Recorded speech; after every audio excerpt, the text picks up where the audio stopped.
All right, and I think we are all ready to go over here, so if you want to give us a countdown, Biz, we will get going. 5. All right, so let me select this. A manual man. I appreciate a manual All right, man. 5, 4, 3, 2, 1, go.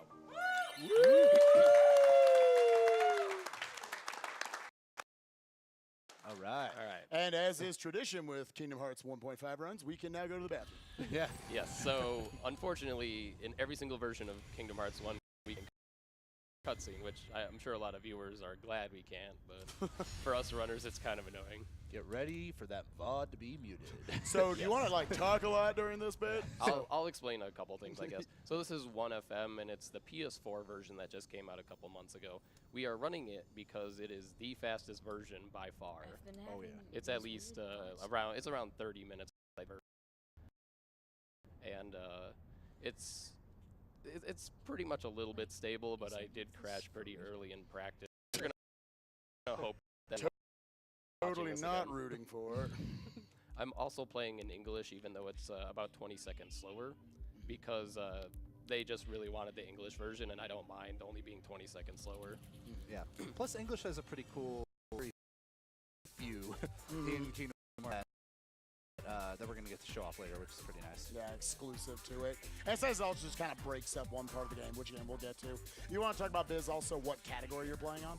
Oh yeah, so I am on Proud Mode, which is the highest difficulty that 1FM has to offer.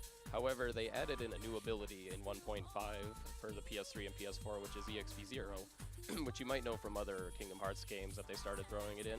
This one, they kind of put it in after those, and it's only available on Proud Mode, and it will stop me from experience for anything.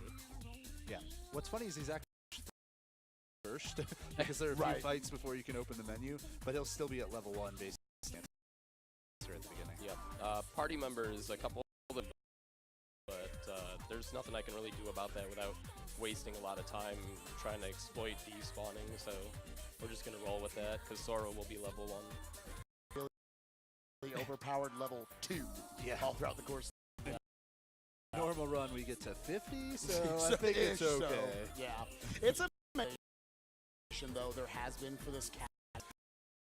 I know when you were first running it, it was so slow. Everything you had to play was so safe, and now it's to the point where Proud Mode ideally is like maybe 10 to 15 minutes at most slower than like regular Proud, where we'll normally be like level 42 by the end of it. So it kind of shows all the research that you guys have done over the years to optimize this category and get it to where you're not losing as much time as you think.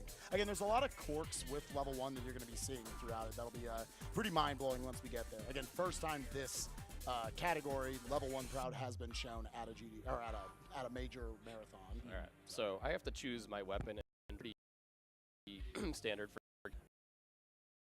for this game. On level 1, we definitely want to pick the staff because it gives us 1 extra MP, and this is because of the way the game is going to scale with EXP0 equipped, so that my strength and defense won't matter very shortly into the game, but that power up my magic and summons, because that's what the strength of them is tied to, is your amount of MP. So I'm going to be picking that, and I'm going to be dropping shield because the defense won't really matter, and it will also let me death abuse a little bit easier early on. He's dropping the shield because level 1 wasn't hard enough. We don't need that. And now I'm going to drop the shield early on, even though it gets scaled out pretty fast. Ordinarily, in a Proud Mode run, you would pick up the sword, and in a Beginner Mode run, you would pick up the staff. And both of those are a little bit for the stats that they give, but mainly for the ability to level up.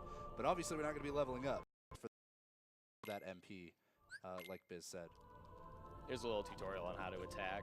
I'm going to do some pretty weird movement to position myself for both of these parts. To note, kind of basic mechanics of this game, if you haven't seen it before, you'll see that in the bottom left corner of the screen, whenever he's in combat, there's a command deck there, I don't know exactly what you call it, but there are 4 kind of different moves he can do. It's almost like items, all that you could do in like a turn-based RPG. But it's all done in real time, and he has to select those with the D-pad. And right now, all he could do is an attack and use triangle to get more fairly shortly. It's just for really interesting combat because you're using almost every button on the PS2, 3, 4 controller, whatever you're playing on. Pretty interesting hand grip, high level. All right. Shoutouts to the round box. Yeah. Which that is not as easy as it looks. It can be trickier than it looks.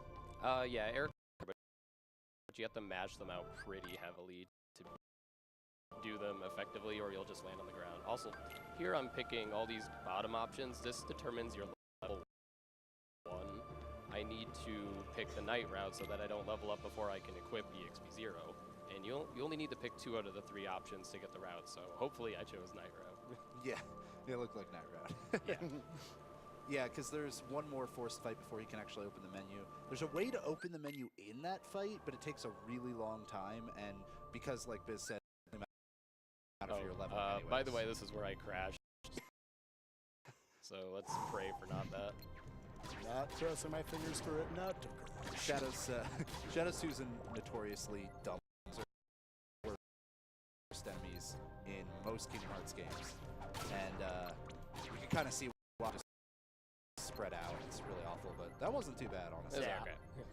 That little hop he did at the end was just to get as far as he could. Sora getting as close as he could to the save point as possible. We didn't crash. Hey!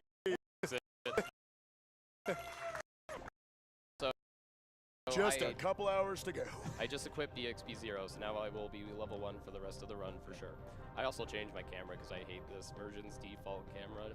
It's they switched it for PS4, which Adam back here loves. It's because it was wrong in all the other games apparently, and so they fixed it in PS4, but they took that long to fix it. Oh, by the way, you can die in this fight, and it is yeah, it's actually fast. He does in the shadows there, and that was perfect. Perfect luck. That was perfect death on your part. I know, yeah. Yeah, I'm really good at dying. There's a handful of fights here in the early part of the game where the game will just progress you. Even some mini games actually where it will just progress you on death. Yeah. So, yeah. And he's always, if you skip the cutscene, he's always going to start with punching into the ground, which does half your health.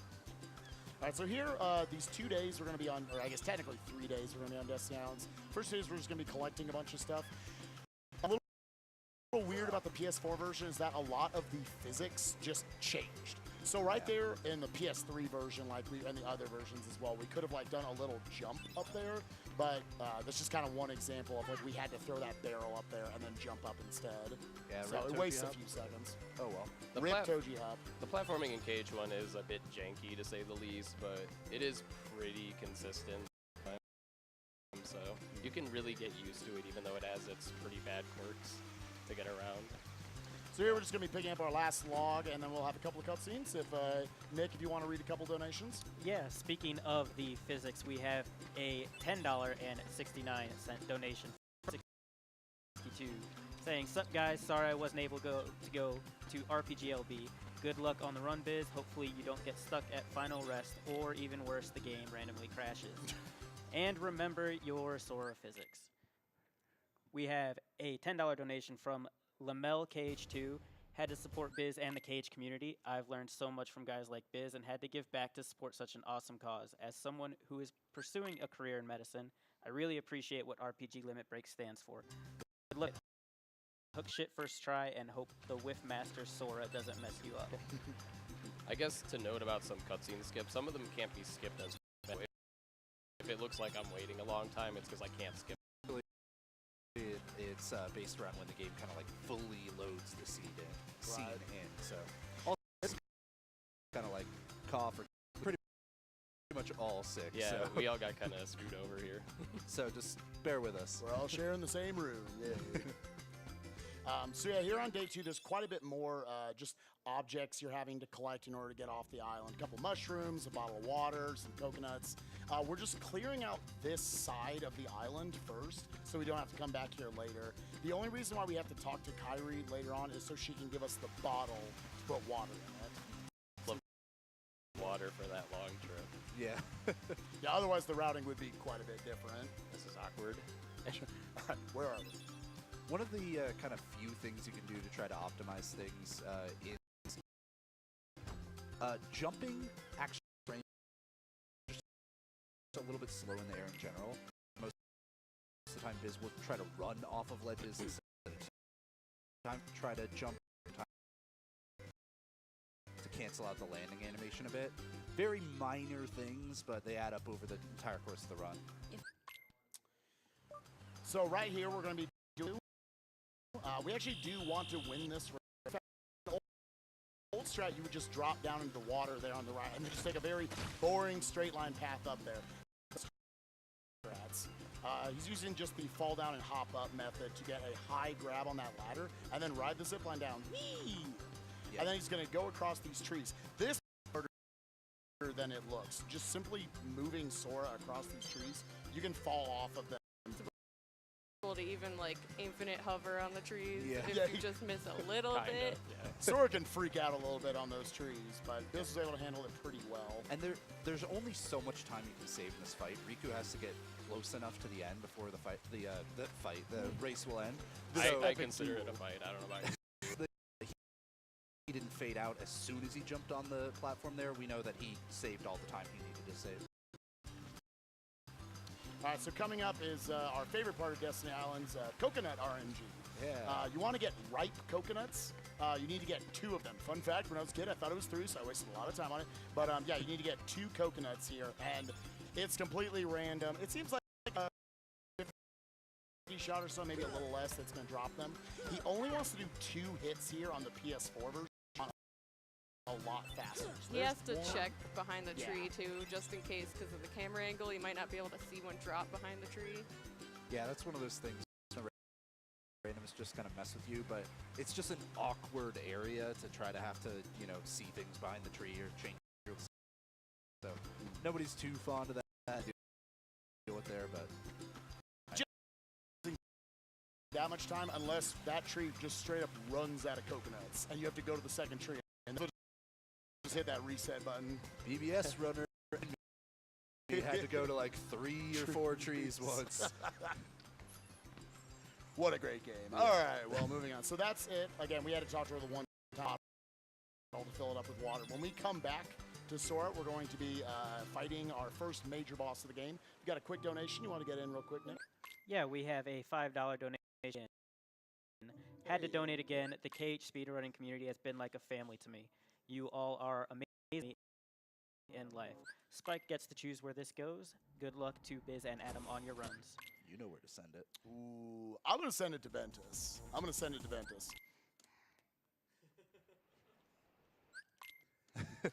We're going to make this a 3-horse race, man. I'm a force it.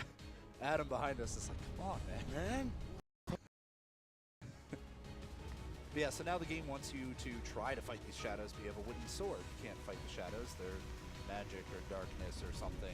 Doing anything about it until you go and pick up the main weapon of the game, the Keyblade, which you'll be right here from this cutscene. And now he could attack the shadows, but there's not really any point because he wouldn't get any experience anyways, and we wouldn't do it on. We're gonna go straight to the first like real boss, and it's actually a little scary on level 1 because I have to get a bunch of parries and I get 2-shotted this early, so Yeah, I have to be pretty careful. This is a really cool strat. I believe developed by Torizzle, a community member of ours. For standard mode. For standard, actually, which is a category that's run, even though it's the medium difficulty. So he's going to move to the right side, get in a full, and then he's going to move back. His chest, I don't know why I'm pointing. He's shooting these orbs. So he's timing a few, finishing the combo to time his hit those orbs into the arm. Unfortunately got hit right there, probably won't get the super early quick kill. Yeah, so that was like close. 1 or 2 hits. Yeah. So he should get the quick kill, the normal quick kill here. Yeah, That's one hit. One hit. That was still, a good fight though. He got almost every parry. Yeah. And also got some crits, I believe, in that fight. So that was just It's a little bit random on that last one because there's 2 lasers that come at once, and sometimes the second one just hits you. Yeah. So you try to actually get, because you know the orbs are going off screen and then coming around. You're trying to time hits off of that. But so now we're not in an island anymore. Cool. We're in We're in a Traverse town. Town. This is kind of more or less your hub world. This is you know the town that wayward travelers show up at. And the game normally expects you to kind of explore around for a while. It turns out that the way that it determines that you've explored enough is by killing 5 shadows. Now this fight's actually really scary on level 1, as we're going to say pretty much the whole run. You do want to get it. We're going to be fighting Leon, and you actually want to die against Leon, so it's faster if you faster if you already have damage to it. It's probably just faster. Yeah, it's safer to just hopefully fireball. Yeah. Into the accessory. Sid, a popular Final Fantasy dude. Yep. And when he comes out, he'll actually get into a fight with Leon, which, if you hadn't happened, that fight, Leon can either jump at you or throw a fireball to begin with. We're going to be dying to that fight, so you definitely want that fireball because it'll be a bit faster. Oh, baby. Nice. Perfect. Now, good job. First of all, yeah, that was good. That fireball, if you just stand still, he whiffs. Yeah. So you have to either move to the left or move forward or something, because Leon, he can't see very well. This is one of those cutscenes where you actually have to wait for Riku to open his eyes, because for some reason you can't skip it fast enough. Yeah, And it's a 1FM exclusive cutscene too, as well. Yeah. Now he is going to be heading over to guard armor, which is kind of Traverse Town. I assume you'll be grabbing this elixir here. Elixir throughout the game. On right here. Yeah, whatever's like kind of directly in my path. Also, I load up on potions here because I do need it. And then I could still die, but Yeah, he got 1 potion early on in the tutorial area, and then he has 2 high potions as well. And yeah, as we said, you could die in most fights in this run, and guard armor is one that is incredibly easy to do so in, especially because you can potentially take a hit before it even starts, and for safety is a fantastic idea. And we're going to try and get that as soon as we can, but Yeah, the rough thing about potions over cures is that the entire animation of Sora throwing them up in the air, so it takes a while. For this fight with whatever it is, Donald is actually your MVP. You just heard him shoot off a fire there. It instantly one-shots. You see right there, it's on display. You want that duck to do some work right here, now you because see otherwise you're doing like 6 hits. Go he's ahead. not finishing his 1-2 hits, because otherwise if he finishes the combo, he just hits them across the arena. Now here's guard armor. He's going to try to knock him down with a nicely timed parry there. Not quite knock him down yet, but he will knock down later. He's going to get 2 jumps here. He's going to get a parry right here, or a stagger right there. He's then going to get as many combos as he can. He also has to mash out these air combos quite a bit. Now right here. Perfect knockdown. He's going to kill off the pieces first, which you have to do before the body. Generally, the arms are more dangerous, so you take those out. And there are periods while guard armor is switching between moves. It's actually even if you had like scans, not really taking much damage. So that leg wants to stay alive. There it is. oh, he wasted the ether. Oh, That's bummer. Goofy has 1 ether, and you pray that he doesn't. It's a little more rare that he'll use it. But again, as Hobbs was talking about, until he comes down there, yes, that was a good fight. That was a good fight. That is really just to take a quick death right away. So. But shockwaves, like this is going to be a theme throughout the run, so we'll just go ahead and put it out there now. Pretty much almost everything is going to 2-shot you in this game. So if he mistimes that parry right at the beginning of the fight, then he takes a ton of damage. He has to run away and throw a potion potentially, or he's going to get 1 shot. Usually he's under damage. He's not going to get the knockdown. The legs and arms are going to break off and go off everywhere and then snipe you from behind. It gets real bad real fast. Yeah, he's going to be doing a Donald gives him the fire magic rather, and also he learns the ability dodge roll. The menu is going to be to put dodge roll on mainly. You really have the protect chain that you picked up earlier. Is that going to mess with any of your menus? No, or? I mean slightly, but I sell most of that stuff anyway. Okay, yeah, he got a random drop from. Could be beneficial for Yeah, money, you know. it actually could. That's true. And now normally in the Japanese run, I got nothing. he did want to take the potions from the party members there, and yeah, they unfortunately used a lot of them. Now, in the Japanese run, normally you would just leave Traverse Town right now. However, because we're playing on English, there is 1 English-exclusive glitch. We have no idea why it's English only, so don't even ask. Yeah. But he's going to be going all the way over to this wall, this barricade here,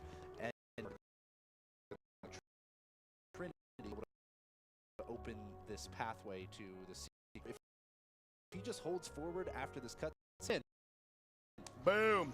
We don't know why, so excellently done. Yeah, don't clap for that. I'm just throwing that out. Literally any baby, if they hold forward, would be able to do that. It's such a bizarre glitch, and again, more bizarre that it doesn't work on Japanese. One of the reasons we never found it for so long is that you actually only see that cutscene the first time you roll near a Trinity. So normally we would go to a different Trinity, and we never would have known. But Sonic Shadow Silver 2 found that, I believe, so shout-outs to him again. Yeah, and so I get my first summon item, but I can't really turn it in yet, so... Sadly. It's still nice, though, to split up this visit so that I don't have to do this when I come back. Yeah, normally Traverse Town 2, I don't know what the timing of it is necessarily on PS. It was well over 10 minutes. I know in your best splits, it was probably like 12 plus minutes in Traverse Town 2. Traverse Town 2, that's something like that. It's quite a bit. The entire middle chunk of that, going to talk to Leon there. You normally have to do a fight to get in there, and then going over here and taking that whole chunk out. And when we come back here for Traverse Town 2, which was normally the slowest part of the run, now it's just like... To note, that was my first magic usage. Now that I have now that I have fire, I jump and use magic a lot because I can cancel the animation on the out of it. That's a general why we all jump combos instead of the ground combo. Usually the finisher is going to have this big with an air combo. When you land on the ground, immediately pick up and keep doing damage. And you can buffer jumps from that too to do fast air. You even saw like high-level runners like this on like shadows, which are as tiny an enemy as you can. It's hard. You have to be good at stalling the combo too. Yeah. Or else you'll just whiff really high in the air. And anyone who wants to kind of see for themselves the benefit of using magic in the air versus the ground, just go open your game, load up any file, and just try to do a bunch of gravities or something in the air versus doing really fast in the air compared to the ground. There are when we're doing like a fire spam or something later on where it actually does balance back and forth between sometimes you do want to be on the ground, but it's interesting, the kind of little quirks there.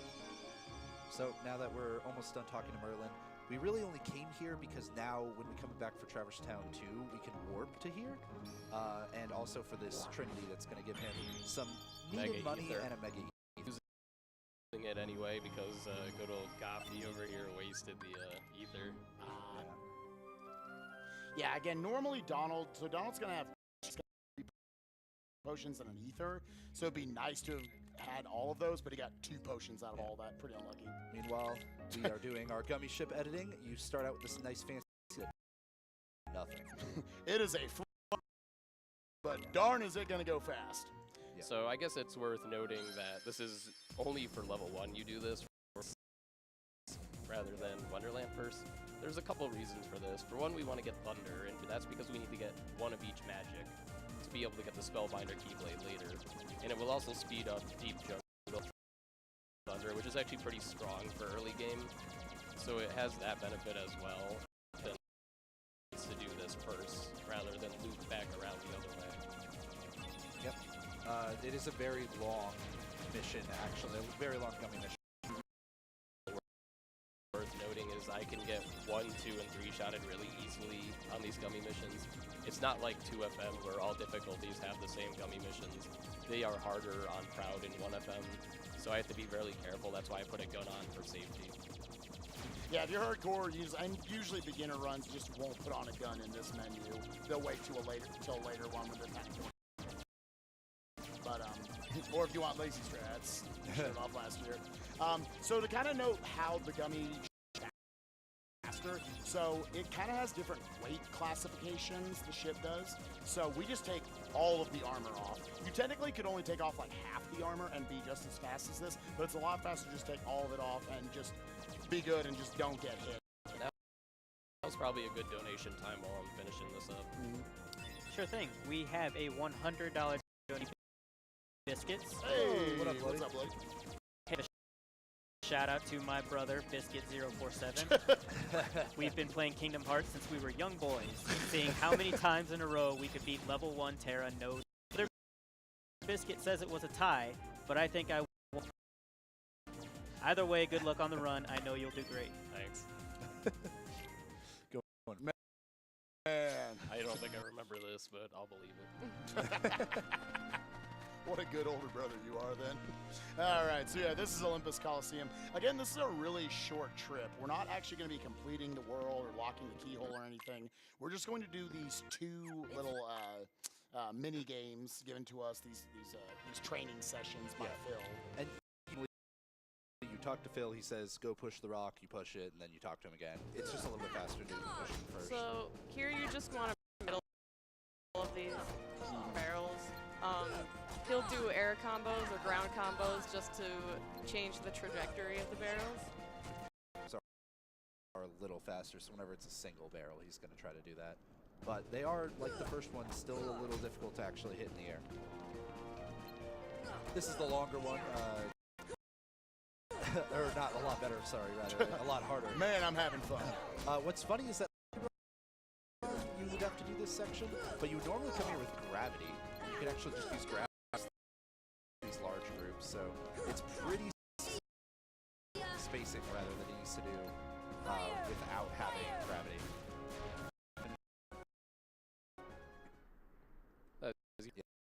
Yeah, a little trolled by one or two, but that's kind of how it works. And that's all I need to do to get Thunder. I don't have to go into the little mini tournament they have or fight Cerberus. Out. Right there. It's a nice magic spell to have in this early part of the game, especially in these next two worlds. But it's also for a much bigger purpose later on in the run. This coming mission between Olympus Coliseum and Deep Jungle now is actually probably one of the longest ones out of this early ring, but we don't have a way to warp back, and it would certainly be longer to go to Traverse Town and then Wonderland than just continuing on and going to Deep Jungle. Yeah, again, normally you just never have to come to Olympus Coliseum because all the games, the warp dummies from both Wonderland and Deep Jungle. There's a handful of worlds that you can skip in this game at like an 80% speed run. Those being we'll talk about that later on. If you say so. We actually have a bunch of donations, so I just want to remind people, just we aren't processing them. We have a $10 donation from Anonymous saying, good luck on the run, Viz. It's awesome. Just the year I've been watching you. A donation from Dutch Master 047. Literally just watched a YouTube video of yours and just wanted to say good luck. Definitely getting a sub when you go back to streaming. We have a $10 donation from Anonymous. Hey Spike, I see you rocking some Old Navy plaid there. I demand that you give us free advertisement. I am donating for it. I'm wearing Old Navy. Also, did you mean to match the couch, or was that an accident? No. Oh man, get ready. 1,000 more times. Okay, I just want to note, like, 4 different people in a 90-second period of time walked up to me and said, "You thinking you're the couch?" That's all they all said it too. It blends in more on the camera than in real Than life. it does in real life. Yeah. It fairly well I in real planned life. this well. I packed this shirt specifically for Limit Break. This couch. All right, so Kingdom Hearts, right? So we're about to waltz into Deep Jungle, and we immediately die. And Man, rip run, dude. yeah, We'll come in way underestimate that. Savor is just too hard. Yeah, a lot of the times in these fights, the allows you to die to progress if there's no way for you to like be back in a room where you could go save, where you could leave and go save. Yeah. This is one of those ones you land in the world and immediately get thrown into the fight. So instead of having to worry about being able to go save somewhere. I'm going to have a menu over here where I'm going to steal all of Tarzan's items, which is a reoccurring theme because we're really good at using items compared to our party members, which we'll just use them. I'm going to steal them. I don't think I've used any yet. Nope. Are Okay. you not getting the Mega Potion? Oh yeah, I probably should. Pull back. Yeah, I was worried for a second. This is for the Kurt thing. This isn't normal. I could have got it the second time around too, but I guess it makes more sense to do it before we forget. And I basically set Tarzan's abilities up to be a heal bot. We'll only use his MP to heal because we don't have nice that he's kind of like a backup. Also, you can quit out of this minigame. Kingdom Hearts 1, you could actually do that. So now it's time to pick up some slides for a projector, and this is some actually pretty fun movement to do, I'd say, once you like start to get better at it. There's a little bit of option to roll through the slides and then cancel the text box before have any downtime. That was really well done by Biz. Like there was one you could see that was sitting on a box. He just kind of jumped, fell immediately back down, not actually landing on top of the box. Yeah.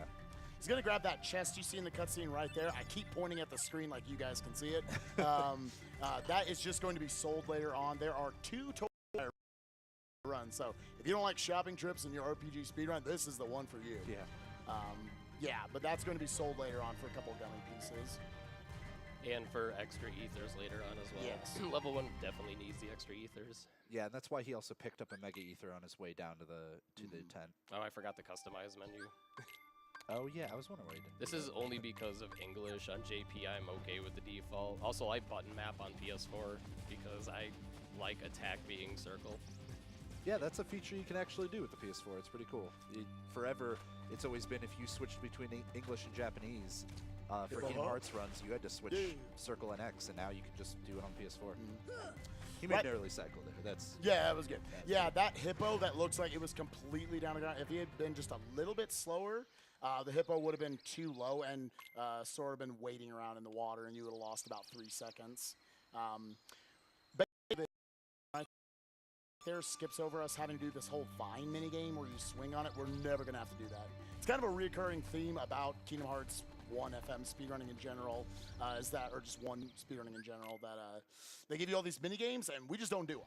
Yeah, it's really nice that a lot of them are optional, and a couple of them, or really even just kind of like 1 or 2, are useful for going fast, such as this one. Yeah, we go into it as opposed to going around to like the other side.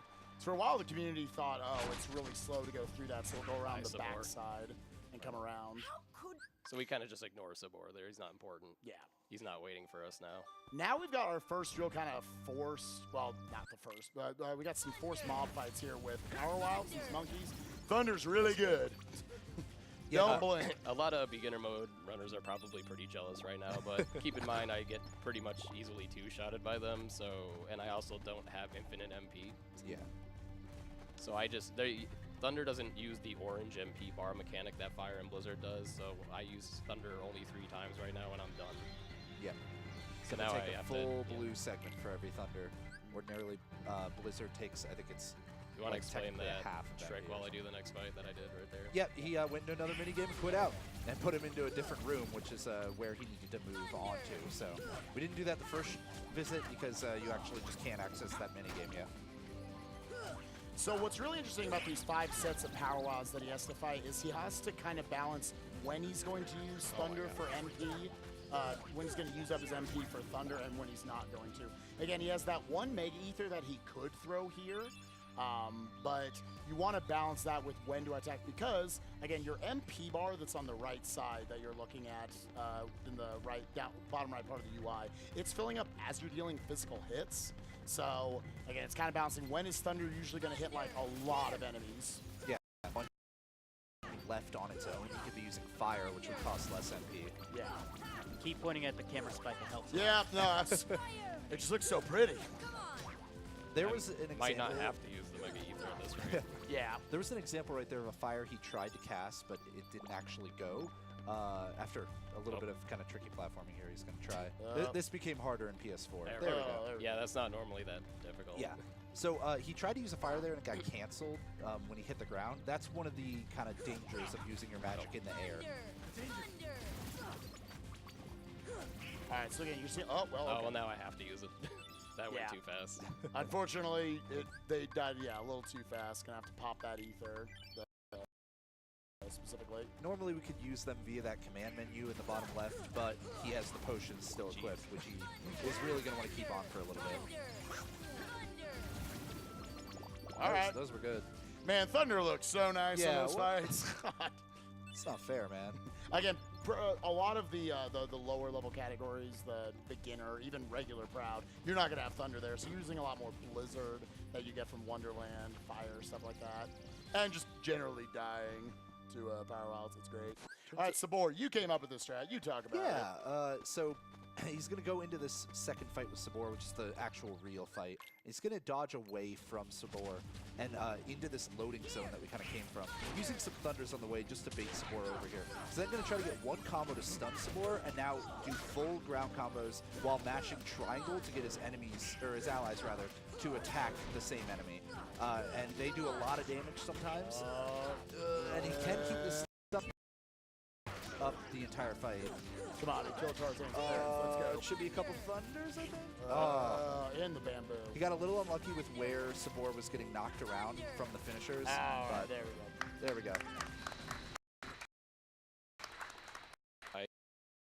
Like, it's hard to keep him stuck in the corner. Yeah, and you normally would have to worry, what if I leave the room by accident during the fight? If you're locked onto an enemy, you can't leave through a loading zone, so you don't really have to worry about that. Yeah, it just gets a little awkward because you want to kind of Sora in a specific way, but, you know, Sabor's from way every time. Tarzan and Donald are going to come in at a weird angle. It's hard to ever be truly consistent at that. But again, Hobbs came up with that strat years ago, even though he never runs Proud or anything. Yeah, I came up for it, and it's used in level 1, and I've never run level 1 once. Yo, this fruit is awesome. You got to whack it 15 times. I don't care what you're set up on, what difficulty, you hit it 15 times and it blows up. I think you can hack in the Ultima weapon and still have to hit it 15 times. And still have to hit it 15 times. It's pretty crazy. Yeah. All right. Fight that has gone through a lot of transformations. A lot of you who played this game as a kid, you know what it is. It's Clayton. This is the last fight before you have the cure ability. This is the big wall for casual people, the first big wall. Clayton is just terrifying with no cure. But first we have the first phase where he's just going to hit him quite a few times and get him down below a certain health barrier before it goes into the second phase.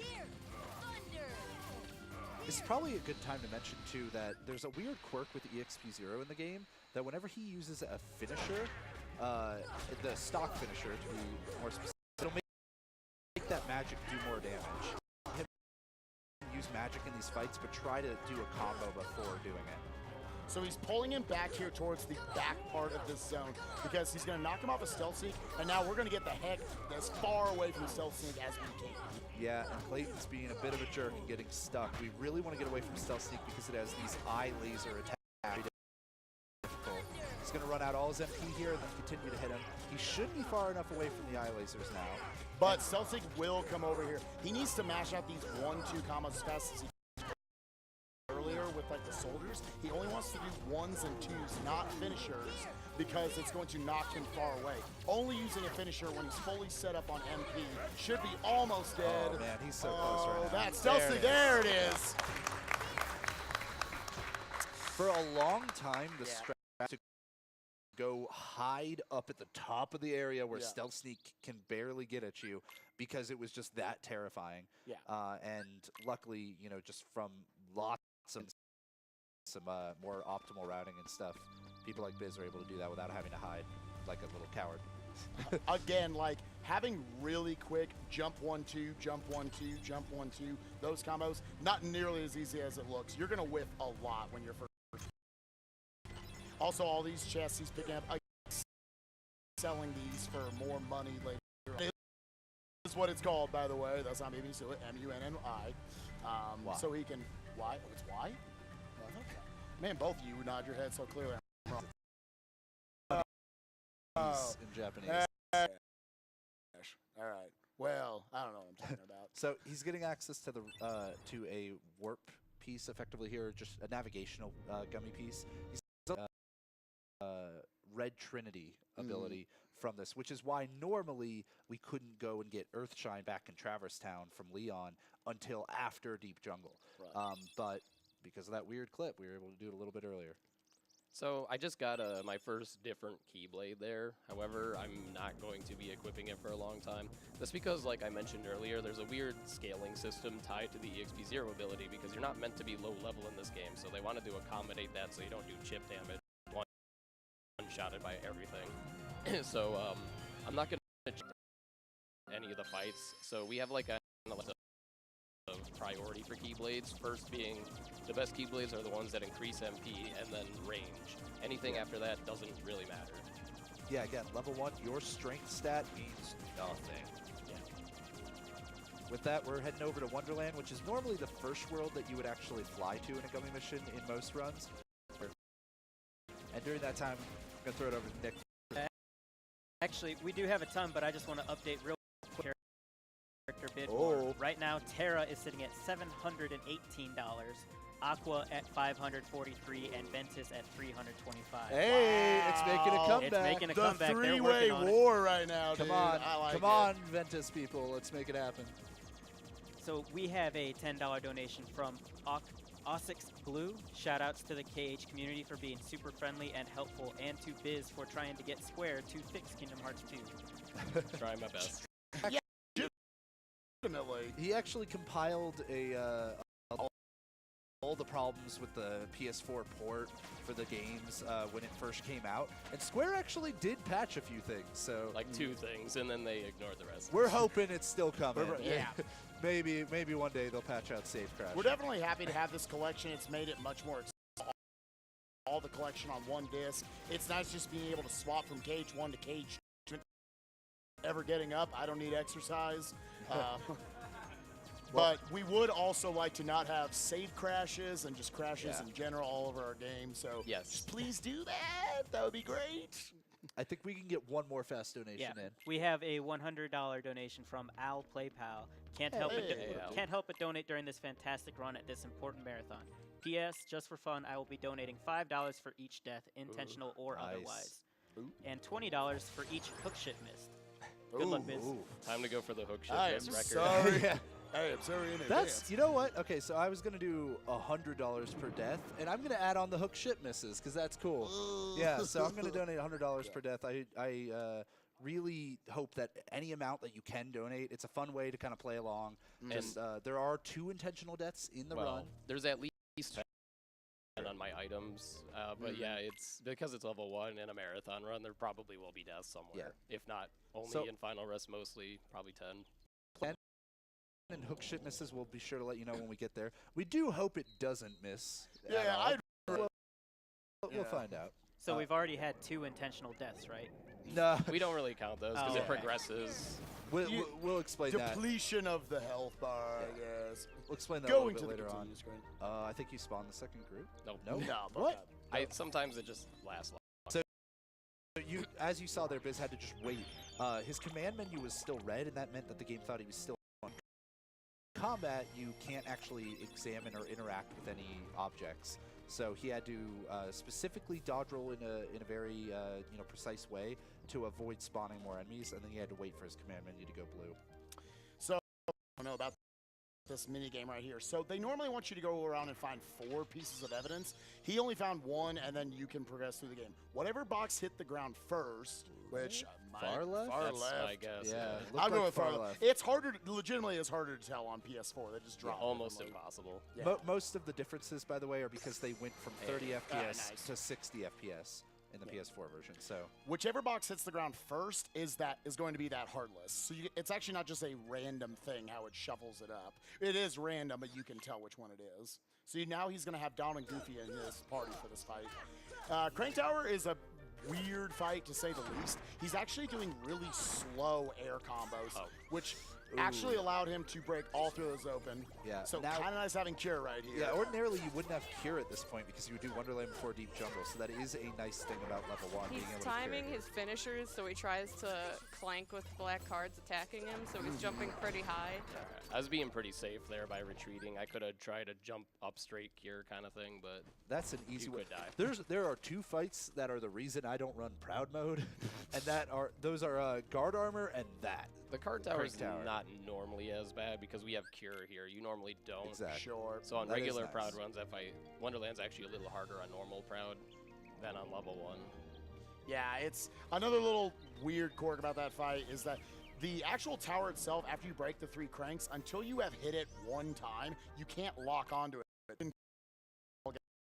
Getting getting locked onto instead. Yeah, it's so very you kind of have to angle around it. Sora's going to want to auto-lock onto them. It's really awkward. He sat in that chair specifically for this little mini game because he knew it would give him an elixir. So here's the first time where you're going to see him get again, because when you have this blue command menu, you can examine things, you can open up chests, open up doorways. He's going to do all 3 of these examinations / open up these doors without spawning any enemies at all. And that's just by knowing where you have to stand to not spawn them. Yeah. So like after this, he's going to jump to the right, slash his Keyblade, so that it gives him a little bit of extra distance to land on like those ramps, and then just go straight down to the keyhole. You used to be able to dodge roll between those tables, which was just kind of cool and scary looking. You still can now, but it's not free like it was before, so it's really risky to go for. Want to make sure he landed on that same MP. This fight with Trickmaster is a tough one because it's really to me, it's like a KH1 fight. It's this balance of not just combat itself, but there's platforming involved as well. Yeah, this is a fight that is really difficult for a long time and then becomes kind of fun depending on how much you've run it. He needs to knock Trickmaster down and get as many hits in as possible between each one. That first one he's going to get less than some of these laters. So hopefully he will be getting... Okay, not quite as many hits as I thought he was going to get there due to that Thunder, I guess. Yeah. He's going to be doing these finishers before every Thunder, like we mentioned earlier, for that extra damage. Thunder wrecks this nerd instantly from a hits after he knocked him down that last phase, which is normally what he had done his Thunder early enough before. Now Perry City begins. And it was probably good for him to actually just accept that fall down there instead of getting hit. That is the last time Trickmaster will fall over, so now it's just a few Thunders. Hey, that was a good fight. The definition of a good fight there usually is if he doesn't slowly walk over to the stove and he's getting ready to do his big and, not invincible attack. You can still hit him during it, but it's really hard to hit him during it when he's kind of dancing around. Yeah, and that's where Thunder really helps a lot because ordinarily you would only have fire available to you at the time for magic, so you would just really kind of stick to physical hits because fire takes a bit longer to hit him and it can whiff and it's really a mess. So you only tend to use fire kind of when he's running away. But Thunder is really nice to be able to mix right in between those combos. Little thing you might have noticed or didn't notice at the beginning of the fight is he kind of just waited a second.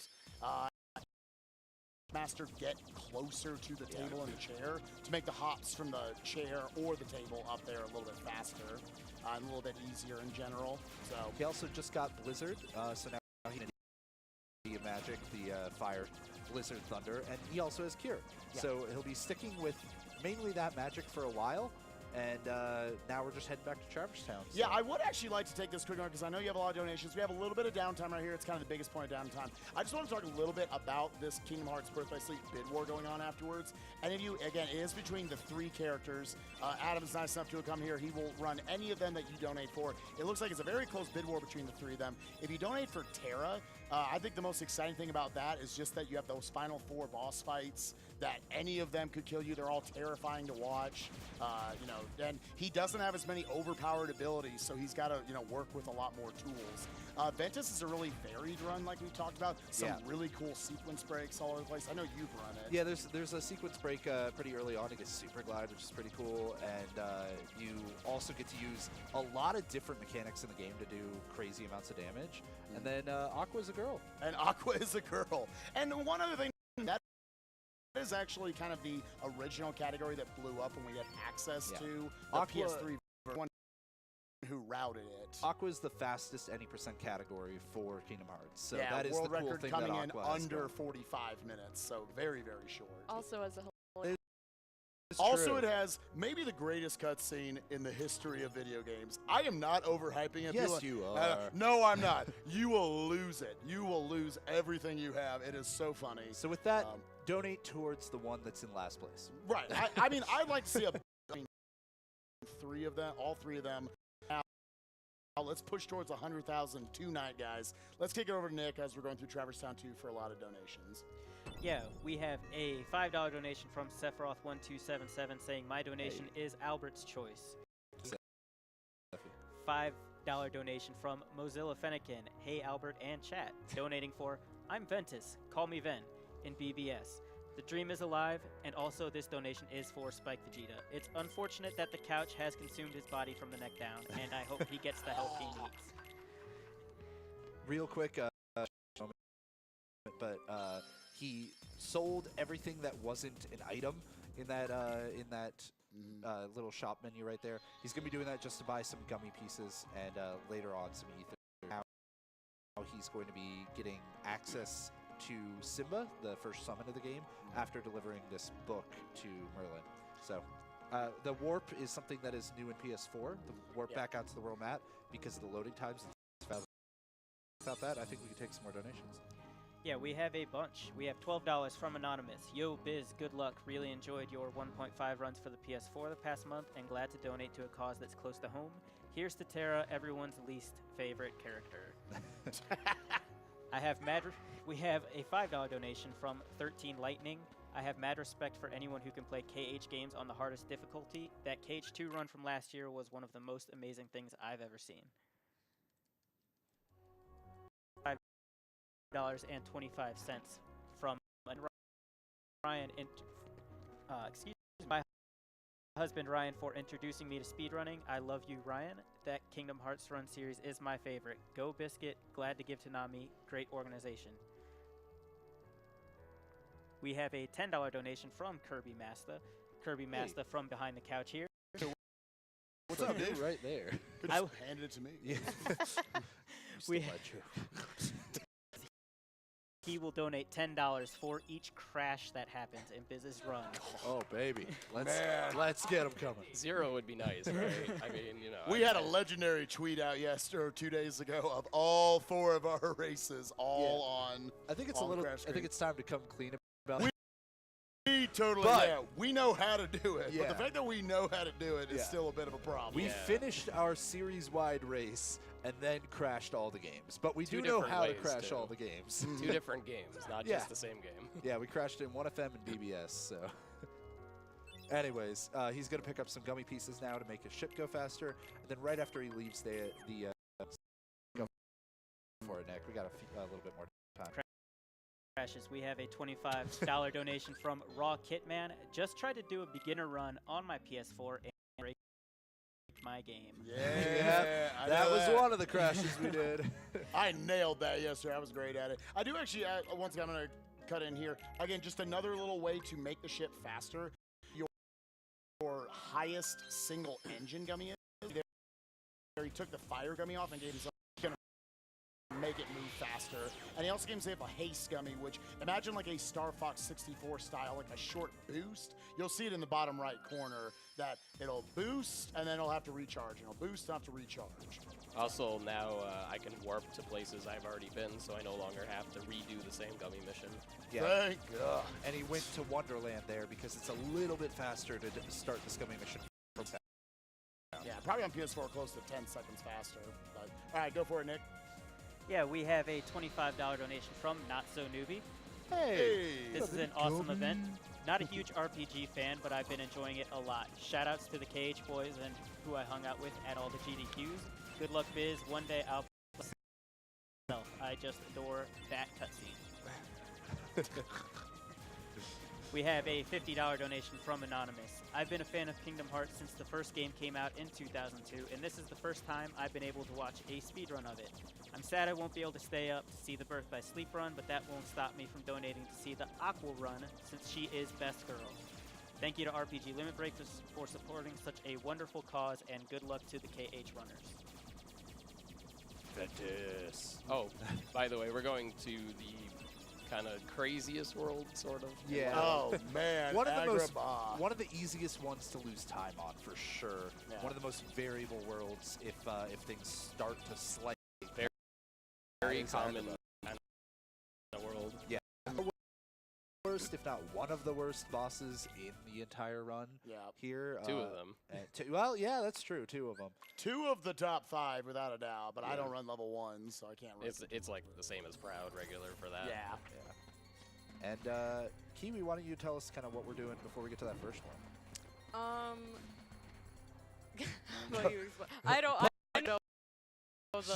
All right, we'll check back in. what we're doing right From now. our correspondent down on the field. We need to get you like a truck. Yeah, so those bandits back there, yeah, they want you to fight them. But you don't have to. You could actually, there's a keyhole you need to unlock later, and normally the game expects you to fight some enemies to be able to do it, but we're going to try a little bit precise, but meanwhile, he's going to actually be first picking up this Mega Elixir. Aladdin has a Mega Elixir in his house. Rich, man. And he's also picking up a Mega Ether. Again, any kind of MP refilling items are fantastic for level 1. And then he'll be moving on to finding Aladdin for the first time and trying to save him via the first use of the Simba Summon. Yeah. Now this is probably the biggest potential crash point in the game, but probably not so much if he gets a little unlucky. On level 1, he shouldn't be able to crash because it doesn't tally. You know, have a chance to jump at the end when it fades out. We're hoping. Yeah, we're hoping. I mean, sometimes like. So he's moving in kind of a specific way to force these enemies to pop out of the sand. There's still one who delayed, but perfect. That was great. I'm clapping for the game not crashing. Biz did all right, but the game. It did what it's supposed to do, yes. So he's going to put Aladdin in the party. In general, we tend to favor the world party members. Not always, but especially early on. And he's also going to be taking Aladdin's items pretty soon in this putting on the Jungle King Keyblade that he got earlier is just for the little bit of extra reach it gives you. So taking all of his items and putting on Jungle King and then taking off one of Aladdin's items. That's a fun little skip there. Yeah. Depending on who you ask, the same, easier, or harder on PS4 than it was before. Way great commentary. Way better on PS4. I haven't missed it once yet. So we're gonna have some disagreements here on the couch. Yeah. Well, he had to leave the room right after entering because his command menu was still red, which meant that he got a bad spawn in that room, Black Fungus, and they just take a long time to kill for no real benefit. Twice in a row, so it's safe to just re-enter the room. And on PS4, they're very short loads, so you don't lose quite as much time unless you leave again. He could get You can get Black Fungus re-entering a second time. Oh, you can. Yeah, we've had it happen. Oh, maybe it's only white mushrooms then. So another keyhole that he has to unlock. It's just the kind of little puzzles about Agrabah. And now he's going to be heading on to one of the worst bosses in the run. What a Pot true Centipede. turd this boss is. So I'm going to check back in with our correspondent on the field, Kiwi Justice. Yeah, don't say Justice. Okay. Underscore. So this I can talk about. Okay, Pot Centipede is not a fun fight for multiple reasons. First of all, there are pot spiders everywhere that are all targeting you, along with Pot Centipede himself can just break apart and go after you, and you need to find a safe space. Otherwise, all the pot spiders... Not to mention the camera is not very forgiving in this fight because you have to go down the hallway. Because, that's black. Whoa, okay. Those pot spiders, they are some ninjas, man. Oh Let me tell you. Okay. That hit is kind of normally taken. Yeah, you can't really avoid it. Jump. It's not very fortunate here that he has like 4 pots behind him. Yeah, this is a little unlucky. Usually there's not like 20 pots over here. He broke apart. Now he needs to be safe to stay back till he goes back together. Yeah, you want him to be formed together so that way here we go. You can hit him without really being in as much We want him to keep moving. What he's doing is he's doing aerial combos here, and this is good that there's only 2 pots there because his finisher can actually hit both the head and the back. Once again, unfortunate, he broke apart. We'd like him to just keep doing this running through the rooms bit. He gets, the more he will just run between the rooms for the most part. But every time he reforms, fortunate that he's breaking apart so often. Hello. Okay. That was a little scary. Unfortunately, this is not the run he wants. This is more targeting He in on should, Sora. It's a little bit trolly, but that's not much I can do. Yeah, This is like the next 2 fights, this and the next are control over it. Yeah. Ask any RPG speedrunner. Can control over the fight that's random, but maybe faster. Sure. Oh, baby, the dream. Only 1 pot. 1 pot is good. Yeah, everything's hitting him. The front side and the back side. See how easy it is to get like hit from behind like that? I can't see anything from behind, so if I'm not at full HP, I'm dead. It's worth noting too. See if he can go on a time? No? Okay. Yeah, You want to explain that a little bit, Kiwi? Yeah, so in the fight, that's all just one giant room, but once the fight is over, we're back to having the loading zones. So if he did get past like that shadow in the hallway, he would have been in this room and he wouldn't have had to waste time going through the loading zone. But Yeah, only about 6 seconds or so, maybe 7. Yeah, thankfully less punishing on awful fight. Yeah, so this is another strat I actually came up with. I guess I'll talk about take it first, which is that Tiger Head normally will shake his head around, very aggressive, and he's incredibly obnoxious to try to hit. But if you hit him once from behind like that and then move down to his nose, he kind of behaves for a while. It's like you kind of, like slapped him on the nose and you need to like teach him a lesson. It almost like takes, because normally he'll swing his head around and then he'll be flat like this. It almost like switches the order of those. Yeah, to where he it's a starts little weird. flat. He just starts out flat for a lot longer. And now Biz is constantly switching targets here because you actually need to kill both eyes. And if you kill one eye before the other, then it's going to become a lot more aggressive. As soon as one eye is dead, it's a lot more aggressive. There are now Heartless out on the field. He doesn't know necessarily what got spit out. It could be a fat bandit. It could be regular bandits. It could be. It seems like it was probably a fat bandit. Which you want those fatties, yeah, dude. Fat or regular bandits will launch themselves. All right. Beautiful fight. So if he spits out not the regular bandits or the air soldiers, who will come up there and just start hitting you, wrecking your day. You'll fall off. Everything's going to be hitting you. It's really not a fun time. down here, we have a little. He's going to be going to hit the save point because later on we're actually going to be wanting to warp here, and he's going to jump over to get this chest for a cottage, I believe. Yes. Okay. Refills all of your party's HP and MP completely from the menu, so you can't use it in battle like we can with potions, ethers, elixirs, mega elixirs. So those are out spots. Pillar is required to proceed to the Jafar fight. Yeah, kind of the end of the puzzle down here. So that's why most of the Cave of Wonders is spent down here. He's got just a couple of rooms left. Yeah, we'll talk about it more when he that save point was, as Kiwi said, to come back later. For once he has high, get what he needs without it at the moment. He's got an elixir. I think Aladdin attacks something in the loading zone, but right there, again, that swing will just give you a little bit of extra distance. Grab out of it as well. Luckily, it looked like the party members blocking your way back. Getting in the way. All right, so coming up for this Jafar fight, Bloody Biscuits came up with a strategy a few years ago where you normally go up and you just wail on him and hope you're doing good damage. Leading with a 1-2 Blizzard, because that's going to cause Jafar to wait and use another attack phase, which is Magic Barrier, which he reacts to just by having being hit by magic. And doing that stalls him on one platform long enough for you to hit him more to potentially just reduce the number of times he moves between platforms. He also got a piece of equipment on there that gave him more MP. Right there. Now he would like Aladdin, specifically Aladdin. By timing that stagger in place, that can be a little bit.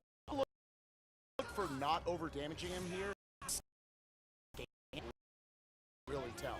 Now he's going to actually move as far away from that platform, kind of be on the opposite side, because Jafar is going to move to the platform that's opposite of where Sora is. Now he waits to time to get that stagger correctly. Again, using the Blizzard, got his Magic Barrier right here. And here's where we find out if he overdamaged him before. And it looks like now, if he is lucky, if he had good damage, he can maybe kill him on this side. Yeah!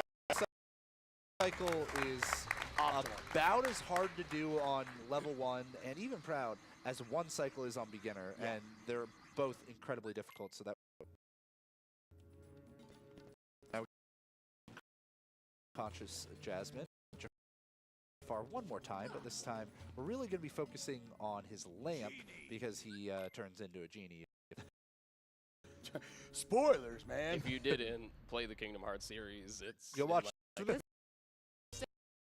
Because there's actually 2 targets. You have Genie Jafar over here, who you can attack with blizzards, and you have Iago, who you actually want to focus on with the lamp. You're actually going to influence his movement by jumping to the left there to try and get him to hover over the flame here, but you don't want to over the finisher clanks with the rock. Yeah, so again, wailing on him as much as he can. He because, like Kiwi said, didn't get enough damage right away, Iago sat there for a lot longer. Yeah, it's a really interesting fight to get to switch back and forth when it's more optimal to switch over to Genie Jafar to get in those blizzards when Iago's kind of in awkward spots. Funny little part of the fight right here, again, Iago's going to be high up off the ground. He's actually going to turn the camera away from Aladdin and Goofy, heal them. You saw how they were way over there, turn around, yo, what's up? Oh, I pushed him off. For some reason, they just warp over here when you just look away from them. So now we hope Aladdin knows how to jump, which he currently does not. Oh, there he goes. There, good job, buddy. He's he also is whiffing, though. He's also mashing triangle, which, again, as we mentioned back in Deep Jungle, calls your allies to battle and gets them to attack it more often. So he didn't even need to switch over to Genie Jafar. That's unbelievable. That was that really was a good. perfect fight. Yeah, that was just insane. Yeah, that was a great aggro, by the way. Pot Centipede was a little trolly, but you really just can't Not control dying. that. Not Hashtag dying didn't is die. pretty good. Now, aggro. speaking of not dying, let's not here. See these boulders? We're going to hit them with our face and die as quickly as possible. Hit a few more boulders and be out of this. As we are... What a great day. What a great day. So you would think the game would be like, nah, man, you got to get out of the cave of wonder. Nah, man. You can go on anyways. As Kingdom Hearts speedrunners were committed to mention in every single marathon is one of two that Spike Vegeta found by accident. Man, which means he actually died. So it genuinely is. A lot of those rocks are pretty easy to hit, but those first two, you kind of have to angle yourself in a certain way that just nicks the top of Sora's head. So with that, we're going to be flying on our way to our next Disney World. We got Monstro. Not really a world, just it's a flying whale. So I'm going to kick it over to Nick for a few more donations. I see that ticker going up. Yeah, another update on the character bid war up next. Terra is still $6.77. Aqua is at $580.69. Leventis is actually at $565. Oh! It started out at around $60 before this run started. So See, it has I believe in you. I Oh believe in my all gosh. of you people who are donating. We can push it past Terra. Telling you to donate for Aqua. always root for the underdog. Yeah. But no. Already Definitely. almost like $1,800 something in that bid war. That's awesome, guys. Let's keep pushing. We have a $25 donation from Anonymous. Here's my contribution during one of my favorite video game series. We have a $10 donation from Anonymous. My girlfriend is watching, and I wanted to donate during her favorite game of all time. I hope that I can embarrass her on stream. Hi, Ashley. I love you. Hi, Ashley. Man, how embarrassing. We have a $50 donation from Razzle Dazzle Yat. Good luck, runners. And shout out to my wonderful boyfriend, Paul. We got some couples watching tonight. I know you love Kingdom Hearts more than you love me, but in the name of Nami, I'm okay with it. Same way. Thanks for loving me through my own bad. I love you. Oh. So we're about to enter Monstro. I guess an interesting note is you can manipulate where we're stuck there for the rest of the game. In front of Atlantica or Halloween Town.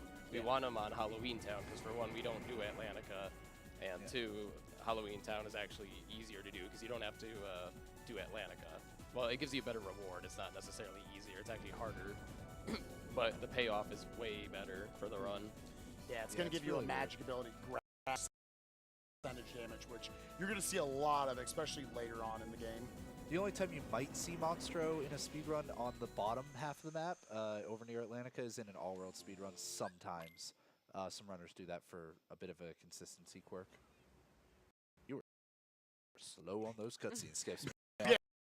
And hot in here, man. Woo! All right. Not like outside, apparently. So now we're in Monstro. Monstro is notoriously a pretty confusing world for a lot of people when playing this game casually for the first time. However, it's really not too bad for running. It's also one of the shortest worlds, which makes it pretty cool. And it shouldn't have too high of a risk. We just recently got access to the Genie Summon we'll be seeing here. Yes. Yes. We're going to see him in 2 fights in this world. First, though, I have to go out of my way to grab 2 chests. One is Flare G, which is way earlier than most other runs.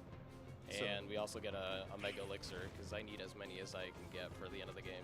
So in other words, if last year you saw me miss Chamber 3 skip, that was just, you know, a little planning for later, for eventually doing this. I totally saw it. The movement in this room is extremely specific. If he had not moved, lock on, shoot 2 fires, dodge roll forward once, hit them with blizzards, he would have been spawning other Heartless in this room. You'll see right here, he's going to spawn some yellow operas out because you can't use Thunder on him, so it's very specific movement, like Spike said. All right, so again, right here, he's going to clear out this room, and once again, I forget which one was which. I think the last one was Flare G. Elixir. Again, anything that refills MP, Mega Elixirs, Mega Ethers, Elixirs, we're going to be picking those up throughout the game.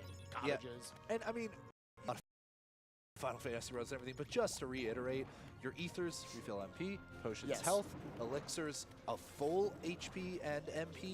Mega Elixirs give you a full HP and MP refill to your whole party, with slight exception if they're dead. The rest of it just go through. If you ever need like a good casual strat and the cutscene, jump up on the ledge to your left in front of you and you'll get to this fight. So here we got Parasite Cage 1. So we've been talking about these interesting little scaling issues that they had to do to make EXP0 a thing and a level 1 playthrough a thing on Cage. Finally see it put on display. We're going to drop down and get in about 5 or 6 combos, just to kind of fill up some damage because we might not kill him with this next thing. By ending on a aerial finisher, we do this technique damage storage. More accurately, you're storing the multiplier of that aerial finisher, which will then be applied to all of your or your summons afterwards. So now we're going to pull out Robin Williams. I get it, he's Dan Castellaneta. Robin Williams, we don't know. And now he's going to target on, and then if you see us game, you just die. You didn't need to do near as many combos at the beginning of that That time. is the fastest I've ever seen that nerd die. Yeah. That was crazy. Usually he doesn't die that fast. Genie has access to a lot of different spells and everything, and really we just want him to fire these orbs at the enemies every time, but he does pick randomly between which ones he wants to do. Right. So that's why the fight can be a bit variable and why Biz did so many combos at the beginning when he knew he could keep the boss stun locked. Yeah. Right here, just there, Goofy actually got the cheer ability, which is useful because it's actually going to extend the length of your summon gauge. Yeah. Your summon your max MP, which right now we have 4. Again, another thing that just having more MP is beneficial for. But also, cheer just makes the gauge going down just take longer to go down. Yeah, he also got high jump, as you're seeing right now. So nice heal by Donald. He was on that one. He knew it. I don't think he would take damage yet. He was already ready, man. But yeah, so same kind of thing again. He's going to be trying to stun lock this boss. You can get a really early one at the beginning if you want, but it's very risky to go for. So at level 1, much safer to take that dodge roll away. Party members can and often will ruin the stun lock. Yes. Yeah. And he also, like at the pulled Donald and Goofy away from Parasite Cage so that they wouldn't die. Because you can only use a summon if you have 2 party members with you and they are both alive. And 2 extra party members. After Parasite Cage was finished being stunned there, he starts to get a little bit more aggressive and it's really hard to stun lock him again. So that's why Biz went straight into the Some should be able to finish off the rest of the damage in this fight. That some iframes through that acid attack he uses. He's going to have to use another one right here. All right, so we're kind of going, all right, there you go. Cutting it close there.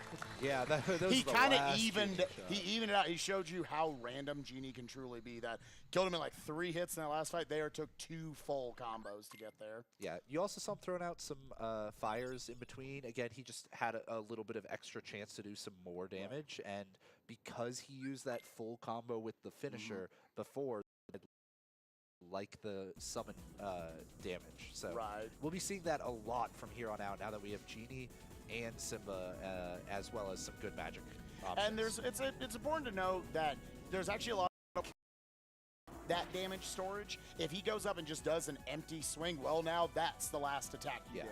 So now that's the multiplier done. If you do special abilities like Guard, which we're not going to get in level 1, but if you do stuff like that, that will also break it. If so you parry with your careful. finisher, it could potentially mess with it too sometimes. So he has to be keeping track of all these different things to make sure, all right, I am definitely... Okay. So since I was thrown right, I'm going to use that opportunity to touch and go get haste 2 early as well, so I'll have both earlier than I was supposed to. Just an upgrade for that boost gummy that we got earlier. Yeah, Flare G upgrading Fyra. Enough haste 1. Yeah. So yeah, these are normally both gummies that you would get like in other routes. You would get later on, but it's starting to look like in all categories, even beginner, to just grab these. Yeah, most likely. I think some people are still on the fence about it right now, so we just need to do a bit more timing and stuff. Yeah. I know all of you in chat are going to wonder, those are puppies. Those are Dalmatians that are in that chest. Yeah. We don't need them. They're fine. They'll be fine. Yeah. I know. Funny that even if you didn't want to do, if you were doing like an all worlds speed run, but you just want to do 100 Acre Wood or something, you didn't want to actually do all the worlds. They actually thought about it enough to go, there are no puppies in Atlantica because they would drown. What's in here? Oh, God. We need to leave right now. So he put on those gummy pieces there. So now we're going to see him move really fast, which is fantastic for speed, but not super fantastic for having on Proud mode. So he's going to have to do a lot of his best dodging. But for now, we're first going to warp back to Monstro, and he's going to be picking up the next summon gem, similar to the Earthshine that we got back in Traverse Town to get Simba. He's going to be picking up Water Gleam now. We have no way of Monstro without wasting a lot of time, so we just use this opportunity to go back in and grab what J-Hob said.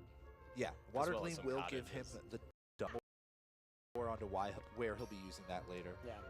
It's also important to note that you could actually fly normally, because it spits you out at Agrabah. You could just actually fly normally to Halloween Town, and possibly Monstro would miss you on this version, but it's still faster just to go into Monstro and then warp out. Yeah. Because now this is going to be like the shortest gummy mission in the game. Back in the PS2 version, The before original Final Mix, Kingdom Hearts 1. you would hope that Monstro wouldn't show up, so we would have got it.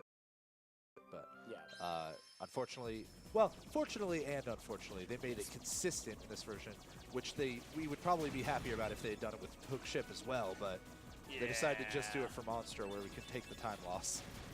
So it's also, while we're going through this super quick gummy mission, so you're already at Halloween Town. That's what I said. Bam. Those gummy pieces are putting in work right now. Yeah. In order to progress to kind of the end of the game, we need to get to Neverland. And what Neverland is checking for is you beat 2 of the 3 worlds on this like ring of worlds. Those being Monstro, Halloween Town, and Atlantica. So we're choosing to beat the 2 fastest worlds, Monstro and Halloween Town. It also works out such that the 2 fastest worlds also give us the best magic for later on in the game. Whereas if we went to Atlantica, we would just get a Thunder upgrade, which we don't really need. Lame. This is the longest elixir. 3 times and you get a free elixir. Need every single elixir and mega elixir possible to make level 1 a little bit more smooth endgame. Yeah, otherwise we would have to take a lot more intentional death, just having some fight. But with that being said, for a couple donations as we're heading into Dr. Fingerstick's lab. We actually have a $12 donation from Sonic Shadow Silver 2. Hey. Hey, buddy. Hey everyone, sorry for not being able to make it to RPG Limit Break this year. Gonna try my best to hopefully go next year. Good luck with the runs, Biz and Adam. $12 goes to Biz, Spike, J-Hobbs, Kiwi, or Adam's Choice. And I'm not sure how he wanted you guys to figure that out. $12 From Adam. from Adam. Not the rest of us. Again, genuinely the greatest cutscene in the history of video games. If you want some sick lore in Kingdom Hearts, you need to get Aqua up there. All right, so now we're going to be heading over to the first forced mob fight of this world. We're going to be taking on, it's going to be 3 waves, a group of shadows, then a group of search ghosts, and then a group of white knights. You're going to see the That's power of of just having a lot of MP right now. Unfortunately, they kind of walked away from each other pretty quickly, so Biz's angle was thrown off. Reposition himself, 5 blizzards, and keep them stun locked. If he comes out fast enough, and see you, nerds. And again, your magic is not dependent on, you know, some like magic stat or like your strength at all or Oh, anything. nice cutscene. Hey! That's like a forward moonwalk. It's actually based on purely your MP. So he has 4 MP at this point. He's actually doing as much damage with magic as he would be on a regular Proud run, which is why you can actually take out a lot of those enemies pretty quickly.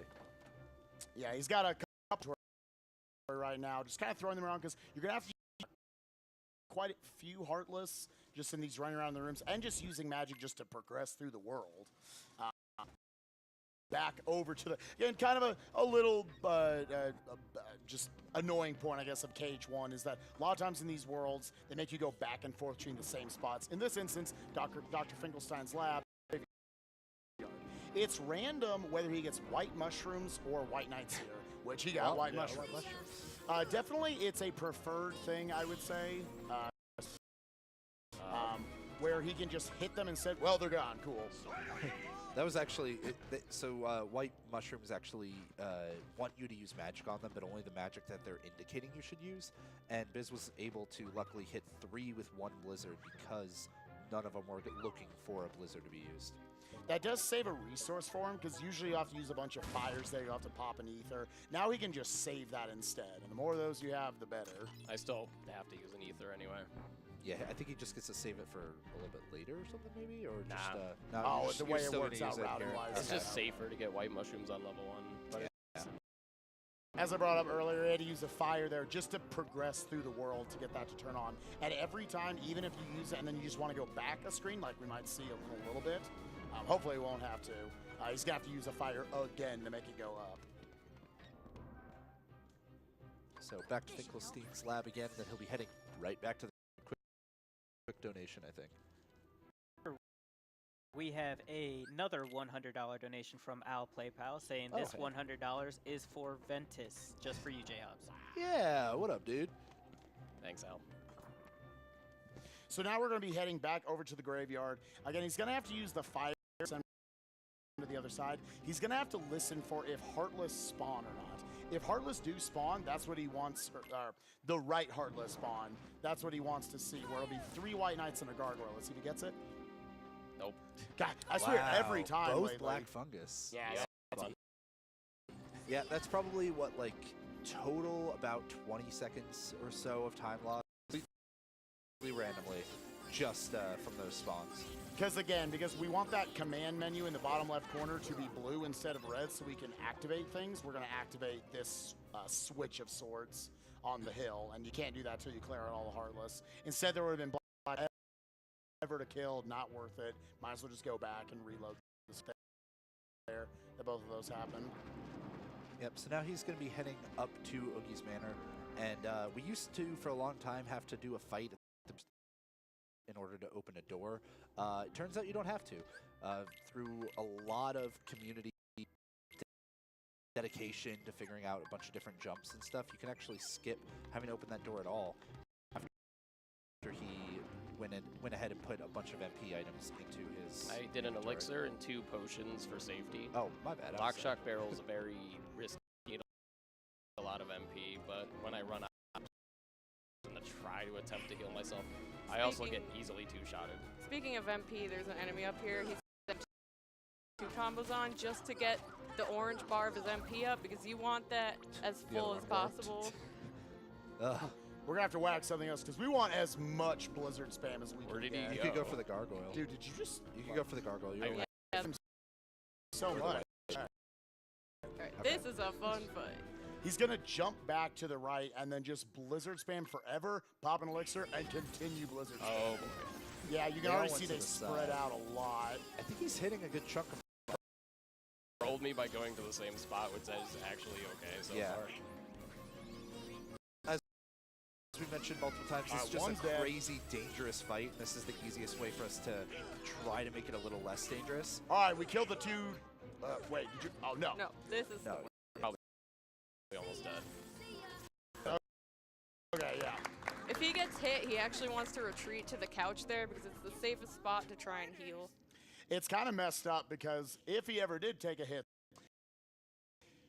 because of how your health, just kind of where your health is at this point in the game, really heal you from 1 HP. So would have just put him a little bit below full, and then he would have had to end up double cure. Little sliver and damage, it would just kill you. Yeah, we never mentioned before ways they kind of made level 1 possible, despite the fact that there wasn't a lot of good scaling options in the game. Is they made it so that you have EXP0 on, you can never be one-shot. Yeah. At least while you're Sora. If you're in the Gummy mission, you actually can be one-shot. But if you have full health, you will go down to 1 HP minimum. You basically have second chance for free, but only if you're at full health. So that's what Spike was kind of talking about there. You need to make sure you're all the way to full. Correct me if I'm wrong, but I believe we switched Jack into the party because he has cheer. Yes. And we want cheer because we're about to use another summon in this fight. Again, cheer being something that is going to elongate just the meter that goes down from this upcoming Genie summon is just going to go down slower. This is one of those rare cases where occasionally beginner runners can get a little jealous of level 1, where All right, cool. this fight very quickly potentially. He's going to with that finisher, summon Genie, and now hopefully Genie should do all the rest of the work for him. Jack actually hit him with gravity. Did That's the notice one that. down in Dolan in this fight, but it's okay because Genie's a thing. To worry because you can only hit. Oh, wow. What's up, dude? That was rude. You can normally only hit Oogie a specific number of times before he'll drop you off the platform. Yeah. Nice. But because we have Genie, we didn't have to worry about it. All right, Notice I had the double cure there because his swipe sent me to 1 HP. Because if I were hit again, I would die. All right, so Oogie Manor, this is the most annoying fight. Mainly because so he's got these 7 orbs based all around the manor. After you kill 3 of them, the manor gets much more aggressive. Flames are shooting around, poisonous things are shooting around. It's not a fun time. So what Biz has to do here is actually count his hits. He's going to try to get out 18 physical attacks and then 6 hits at this. Basically imagine like physicals do 1, fires do 3, and blizzards do 2. And also, on top of that, he has to keep track of his party members, which could come up and potentially do damage to these orbs. In which case, it's a little random or unclear, as Jack did there. So he'll stop early, most likely. HP himself, though, probably, so it's manageable sometimes. Really can't kill the bosses in the game, so that is a little... Man, Jack, what are you doing, dude? He is just really trying to help. So, 7 orbs, and again, after he kills the 3rd one, that's when it's going to get more aggressive. He's trying to get all of these to 1 HP. He's going to try and kill the 5th and the 6th orb, since they're in the most dangerous spot where gargoyles can pop up. Dude. Man, I've never seen Jack. He's going in, dude. This is not what we want to see, honestly. Here with the fires because they push him a little bit back and he could fall off. And that just random stay fire, away. Just go home, dude. He's coming back up here, I bet. He really also, you wanted to see help those out. flames shooting out the top of the orbs. Those would also count for damage if he knocked those in. So he kind of has to make sure. Again, the worst things that can happen is that they end up that you end up killing orbs early, because then you'll get those heartless and the more aggressive flames. Nice timely parry on that lantern there. So now he's just going to go in. He's not worrying about anything. Kill the 5th and the 6th orb. And there's 1 down. So again, he could safely get more aggressive. Yeah. But yeah. And then hopefully what's going to happen is he's going to be able to then go back down the manor and just one-shot everything if he counted this all out correctly. Stop. Oh, don't do that. And, oh, platforming, please. Yes. All right. That's a little bit of a tricky jump that people added early on in 1.5 days. yeah, shoutouts to Missmaster 1. Okay, now Jack and Goofy, they can go ham, dude. Now they can help out. Yeah, so now the Manor is way more aggressive because he just gets why hopefully every maybe 2 hits, and he's going to be able to just boom. with some drive-by blizzards. This is where we're testing. That's a good term. This is where we test how good Biz's counting was. All right. Or rather, how much Jack messed with it. Yeah, nice job. there it is. Nice. Not dying in that fight is always a good time. It's probably one of the ones that frustrates you the most. Oh, for sure. It's a Proud. little annoying. It's one of the worst fights for me. Yeah. Yeah, you go a little more ham on Proud Mode just because you're trying to not have to do that extra going down the Manor, but sometimes you just say, man, And I wish I could just go down the Manor like that. And after beating the Manor there, we get the power of the stars. We get gravity, which is the best thing that we get from this world. Gravity is a spell that is similar to Demi in a lot of your Final Fantasies or Quarter. You know, it'll do percentage damage based on the enemy's current health. It doesn't some bosses, but is really useful for taking out Heartless. So it's one of the best abilities for, or one of the best pieces of magic for the rest of the game. So again, I'm not going to equip it. And I also like most of the Keyblade that gives me more MP for stronger magic and summons. So we're going to go do that and get Dumbo at the same time. Yeah, Gravity was that last magic because he went to Olympus earlier and got Thunder. And talking to Merlin after you have the lowest tier lets him give you a...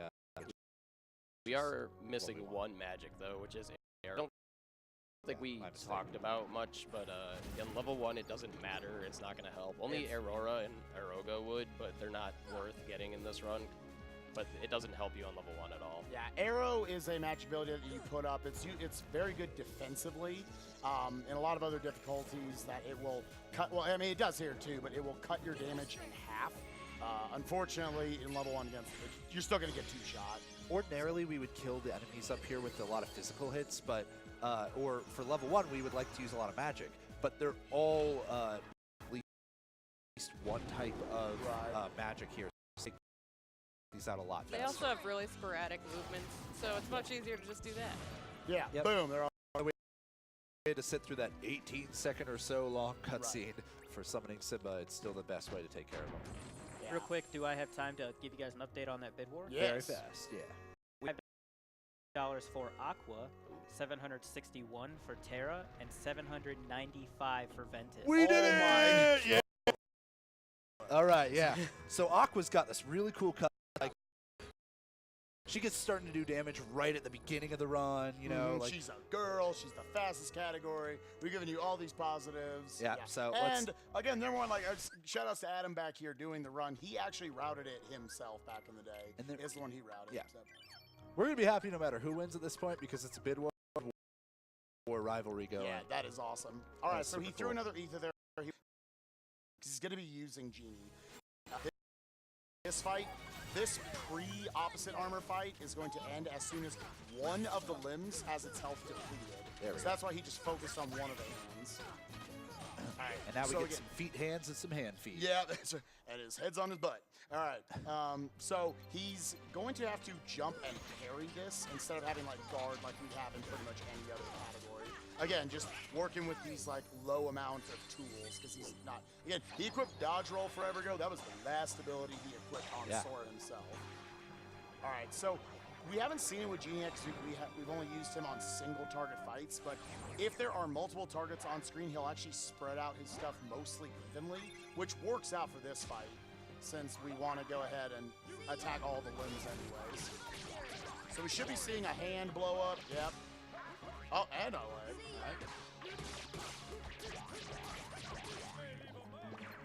All right, now he's just going to have to clean up the damage himself. Yeah, Magic's really good for like finishing off just getting the hands and feet broken as well. Now he's just got to kind of wait till he pulls together as he is right now, and this will end up being a really good fight in about 3, 2, 1, go. Perfect. All right. That was a perfect fight. Yeah, that was fantastic. Guard armor is a very obnoxious fight on pretty much every category, or sorry, opposite armor. And as is guard armor. And also his platforming. He has those same issues that he did as guard armor have, where the pieces can become invulnerable while moving between the phases. So. Yeah, that's kind of that is the locking of the keyhole in Traverse Town that they normally want you to do on that second trip way back when. But again, it's just easier now because we have access to Genie. Yeah.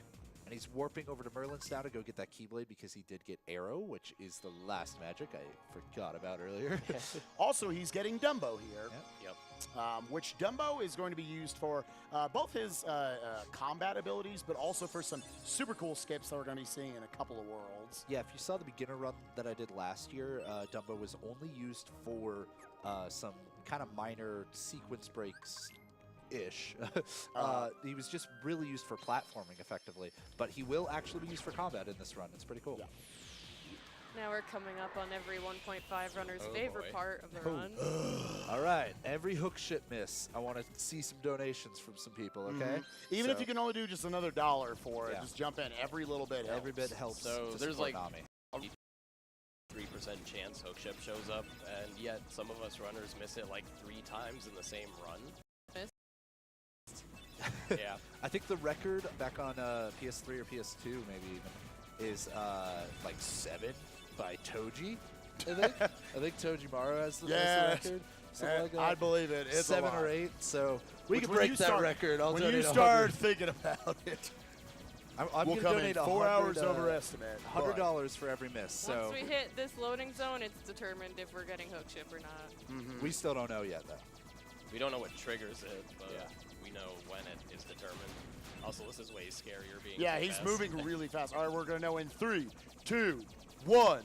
We got it! Still donate. You donate 10 times what you were going to donate because we got it first try. Hey, right? speedrunning. That's how it works. So this is normally a terrifying world, so to try to counter that best on level 1 Keyblade, which is why I grabbed it. Trying to do it without this, I would have to double cure every single hit, and I wouldn't have MP to abuse a couple of things I'll be doing in the fights that you'll see real soon. And that Spellbinder gives him +2 on his MP, which is the only stat that really matters at this point. Yeah. Which, again, he's going to be able to use more magic, and that magic will be stronger.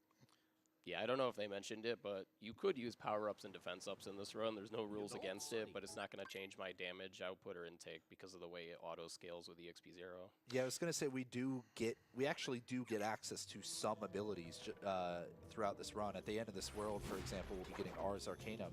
However, we don't have the AP to equip it, and AP boosts to equip that wouldn't really be worth getting because the abilities are not very useful since none of them are magic-related. That was just a real cool sequence of movements there. I won't go back all over it, but a lot of it was just climbing ladders is slow, so we didn't do that for the first or third rooms, and grabbing ledges is slow, so we didn't do that in the second room. By doing a fire to fall into that hole. So it wasn't just random movements he was doing. That was a lot of cool little movement tech that I think it's one thing that's just nice about KH1 speedruns in general, that platforming does mean something, and your movement does mean something in a run. All right, they made all that movement harder in PS4. Yes, they did. Or just straight up patched it in PS4 because of different things. All right, so we're heading up. We're going to get set up with that Spellbinder Keyblade. The Ray of Light, again, there also is a +1 MP, so very useful. Taking all of Peter's stuff, because all that looked delicious. And equipping an Ether on top of the potion he already had. So he's still got that potion for safety if he somehow runs completely out of MP. And he's got the Ether in order to refill some of that. Why don't you talk about the first half of Anti-Sora, and then I'll take over at the loop. Yeah, so at the beginning of Anti-Sora, he is... Oh, whoops, sorry. Anti-Sora has some kind of random patterns here. So he's trying to do very specific hits and then end with a finisher so he can do a lot of fire spam to force him down into this looping phase.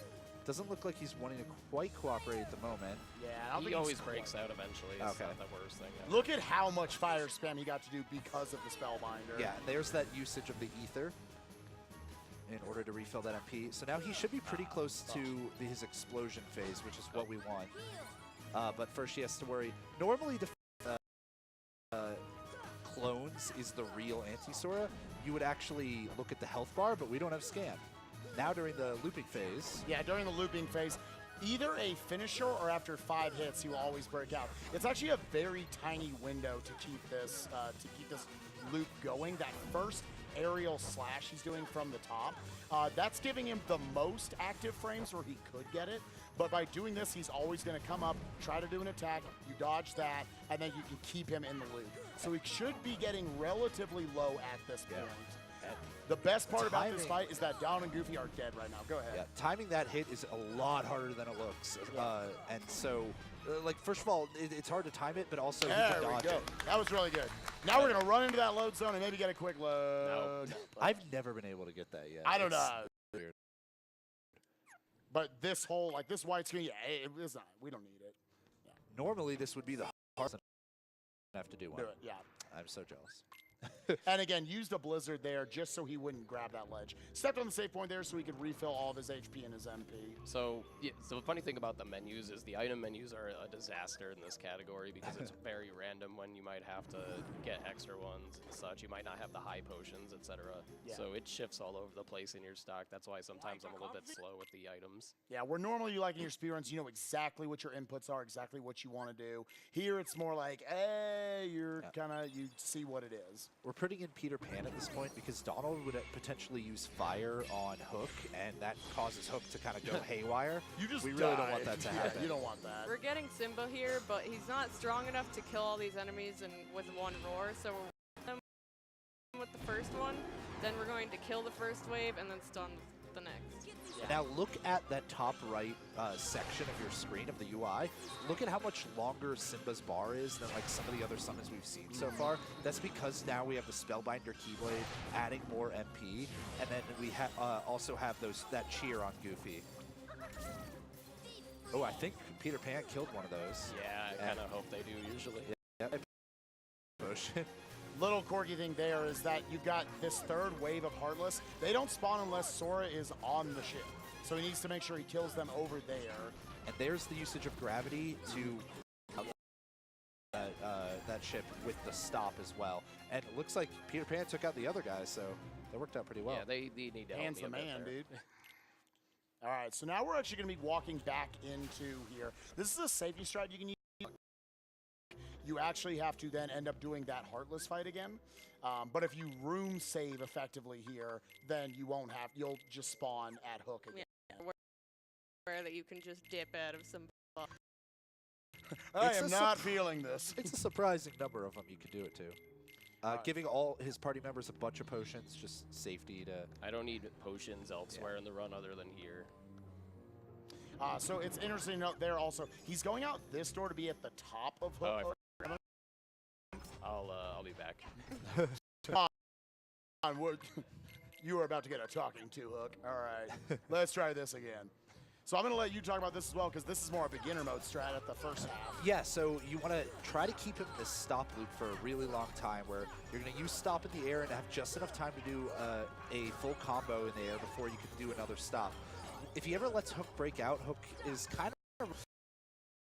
He just stopped the battleship there as well, which is really good because the battleship is the worst part of this fight normally. Oh, okay. Yeah, let's stay away from now that. Hook kind of broke out, so he has to be a little careful to be able to kind of put him back into it. But instead, now he's going to go and use Dumbo.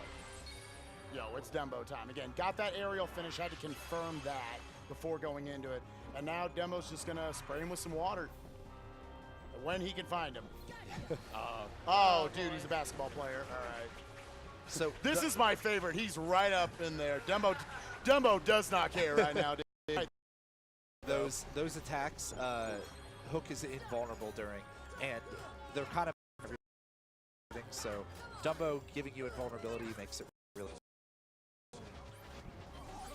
Again, you see Hook, as soon as he comes out of the stop, starts taking that damage. So now he's more or less invulnerable right now. You can get little chip damage in maybe, but. You're mainly just defending yourself with those swings. So a few more stop loops.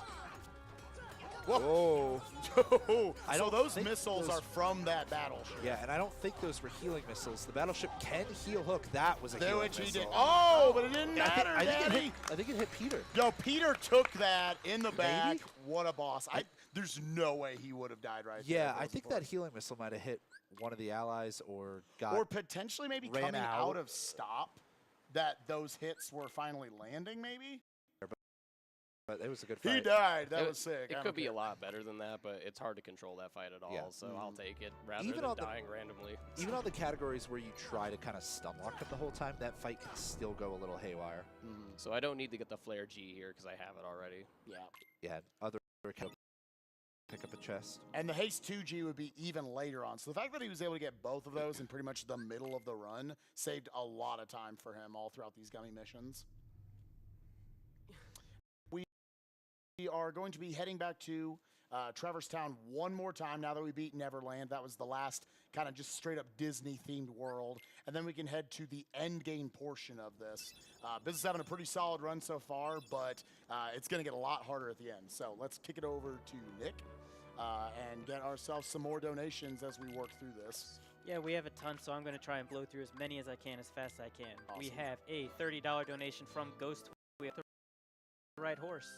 Not sure who that is, but He didn't want to admit to it, dude. we have a $10 donation saying, Ashley here responding to her boyfriend saying hi to me through his donation earlier. I love you, Michael. Thanks for getting me into speedruns and telling me my favorite game is being... Hi, Michael. We have a $100 donation from Cyclops Boy who just says, cheers, Spike and Biscuit. We have a $100 says a close friend, KH, introduced me to Kingdom Hearts late in what I've been seeing so far. I'm also really amazed by what speedrunners are capable of doing in this game, and even more so when I tried doing some of these myself. All I have to say is, summons are awesome. We have a $10 donation. 92 who says, Hey. Been a fan for several years. Hi, and thanks to everyone at the event, the tech crew, runners, and chat. I feel bad that I missed a lot of this week. Also, where is Spike Vegeta? I can hear him, but I don't see him. Hey, you can see my head pretty clearly, dude. I am pasty up here. Afro. All There up it in is. here. Yeah. What? I thought Wow! I was like, game crash. Way to scare everyone. I definitely accidentally hit the PS button, I think. What do you mean you think? Of course that's what happened. I have to assume, right? Wow, man. I he just saw scared all of blue us. pop up, and I was like, dang. That was a good would have run been the we most had. awkward plays possible, though. That was weird. Just generally rolling away from Sid. Nah, man, we can't handle this. So yeah, now we have access to the next world, Hollow Bastion, the first kind of non-Disney. Well, not the first, but the bigger non-Disney themed Oh, world. this opening is And, scary. Look at how Yes. fast he's blazing through this. Whenever I have to boost. If you had just like the base gummy ship and you had all this armor and everything, you'd be good. Yo, Nick, give me the reading of the next donation because of how terrifying this is right now. Give me your movie trailer reading. I'm kind of sick, but I'll do what I can. We're all sick. I hope It's it's the good. most Go for it. mundane donation. Go for it. Sid, who says, wanted to donate $10 for every Hooks ship miss, but you got lucky, so I'm just gonna pretend you missed twice. Putting the money to Ven in BBS. P.S. I don't know why you go all the way to Traverse Town to talk to Sid. I'm right here behind the couch, man. He spells it with an I. That was great. All right, you could do regular donation reading now. We have a $25 donation from Anonymous who says, good luck with Hook Ship Biz and let's this go to the best girl, Aqua. We have a $25 donation from Arcane 8. Hype for getting Hook Ship and not channeling the power of Mist. Watched the level 1 run last year as well. Currently going through my own 2FM level 1 run and you are a god at Kingdom Hearts. All right, well, we got a little bit of platforming here at the beginning of Hollow Bastion. Nick, I do want to see if you can check out the bid war and give us an update in a little bit after we kind of explain some stuff here so we can kind of see who's still winning on that. But yeah, we get some platforming at the beginning here. What's weird is that on some of your visits to Hollow Bastion used to be more difficult than it is now, but with the 60 FPS change, it's actually a lot easier now, which is To pretty like nice. catch the cycle of that ice platforming moving up and down.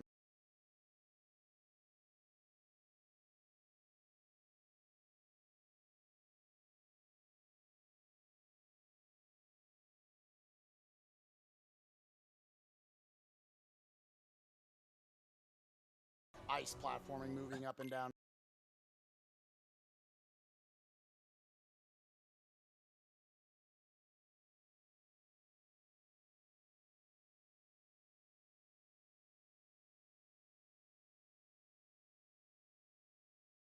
ice platforming, moving up and down.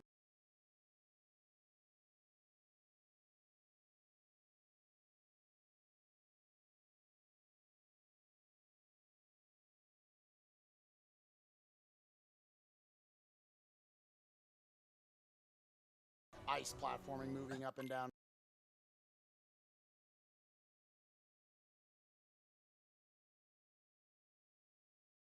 Yeah. Yeah. $65 at the start of this. Okay, Yeah. sorry, Nick. Go No, ahead. that's fine. That means that Ventus alone has raised $800 since the start of this run. Wow. Right now, Aqua is winning with $830.69. Terra in second with $826.77, and Ventus has $825.25. Wow. I just saw the numbers go up.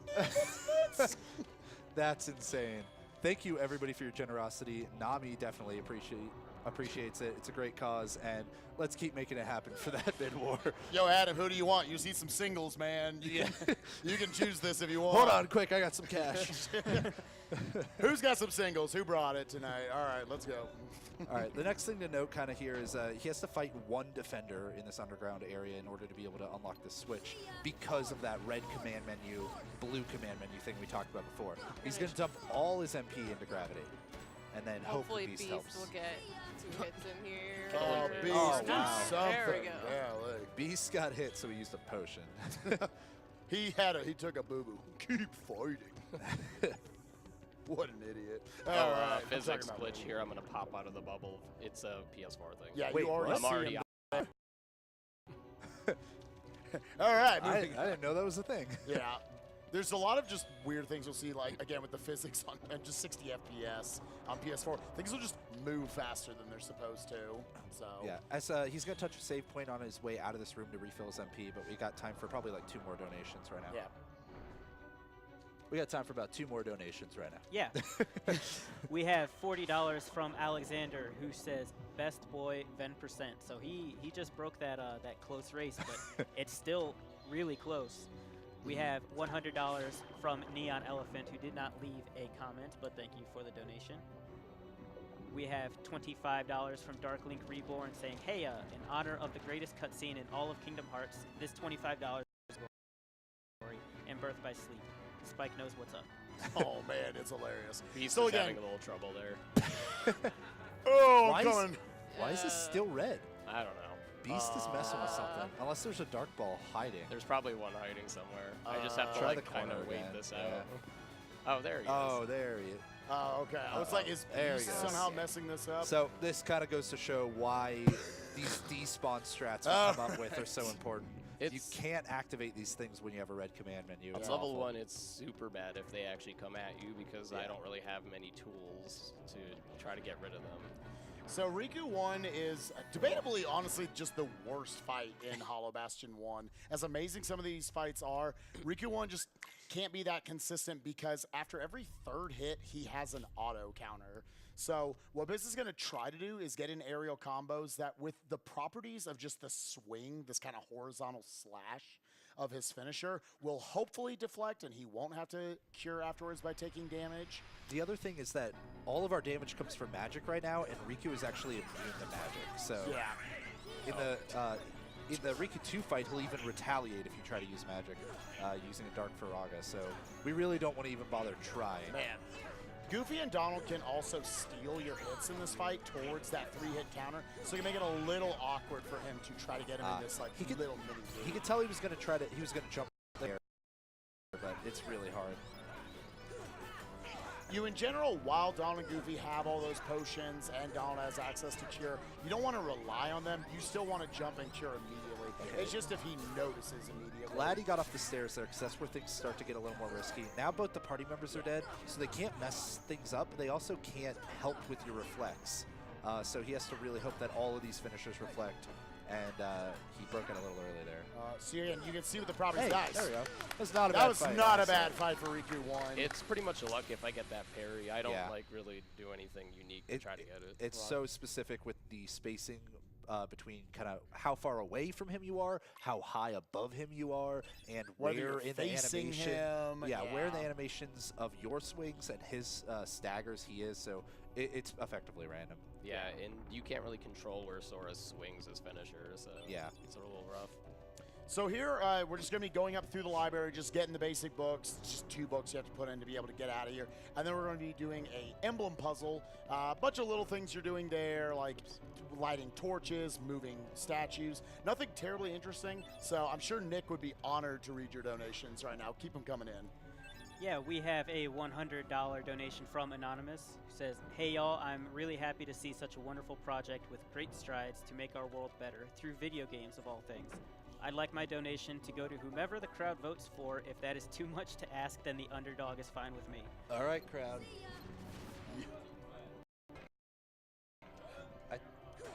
You got to have some Terra fan in here. You know what? I heard Powexel say Terra, and he kind of runs the event, so why don't we go with that one? Good job, audience. Yeah. Good job.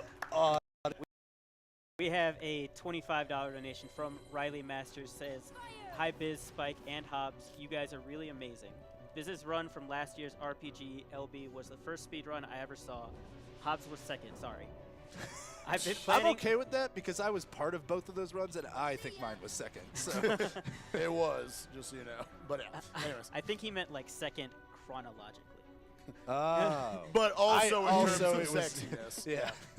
I've been planning on attempting speedrunning myself soon, since KH is my favorite series of all time. Have a great rest of the run and safe travels. Rip Sean Palmer. I know, dude. man. Rip Sean yeah. Palmer. It's the same speed. Rip Sean So Palmer. you- So if- do it. If it's the same speed, you do the swaggier. Whatever, Nick, just go. I do things that are like 5 seconds slower, but darn do I look cool. Go on. We have a $25 who says, "Kingdom Hearts has always been one of my favorite games. I should be asleep, but I want to see these sick plays by Biscuit commentary. And then that BBS playthrough."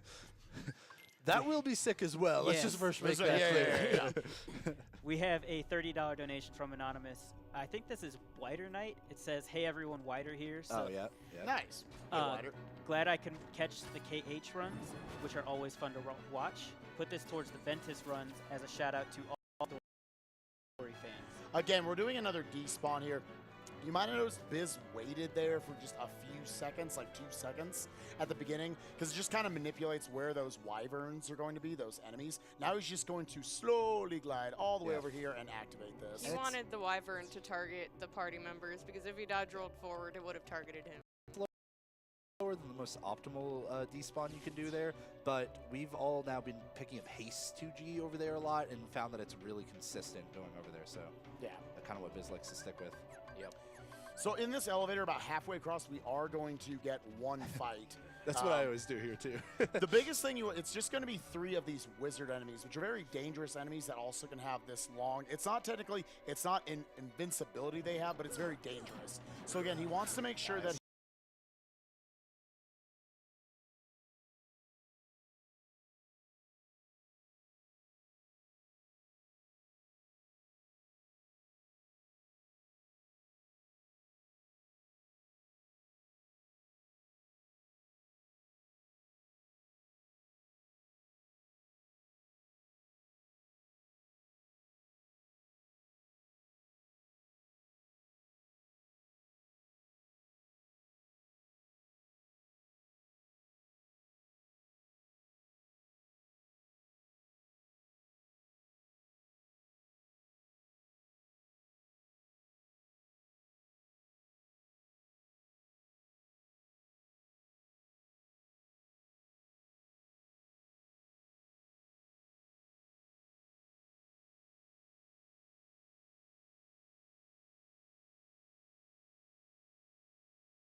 doesn't use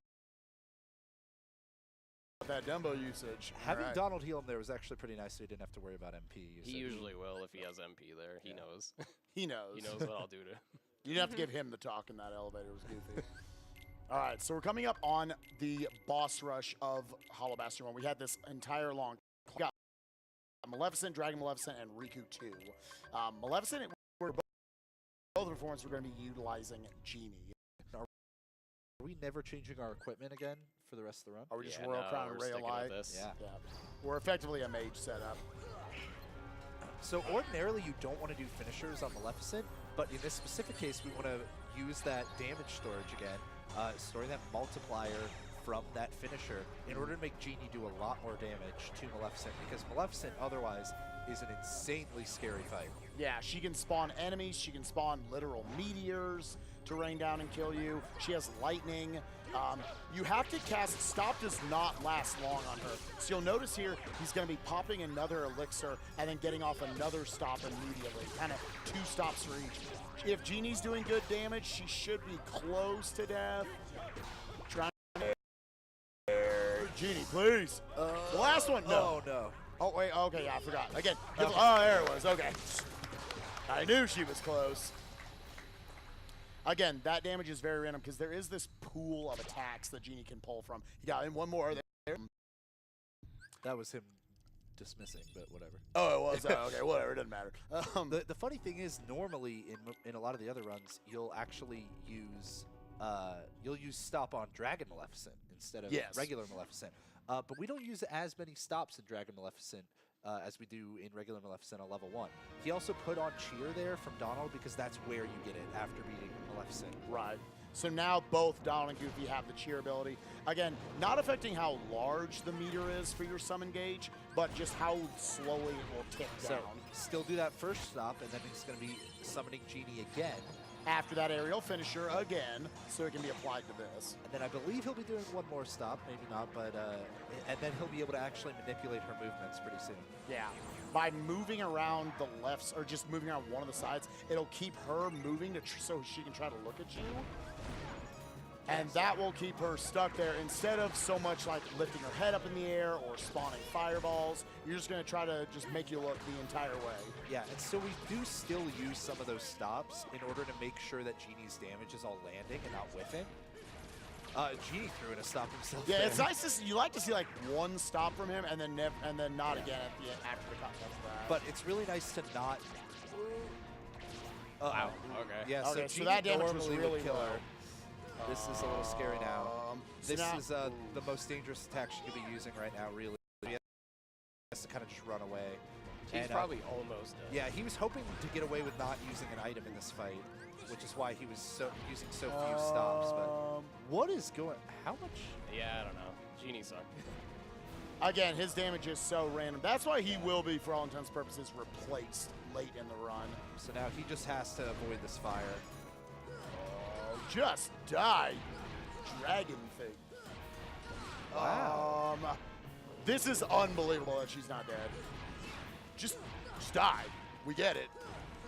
Okay, golly. I can't honestly explain why Genie did so bad. He probably just chose really bad attacks the whole time, and you have no control over that. If you see an HP bar with Genie, like on regular Proud or anything, it'll be like tick, tick, tick, chunk, tick, tick, chunk. Like, it'll just be whatever it wants to be. Chunk, chunk, chunk, tick, tick, tick. So we just got the Fire Glow there, which will be a lot better than Genie later on.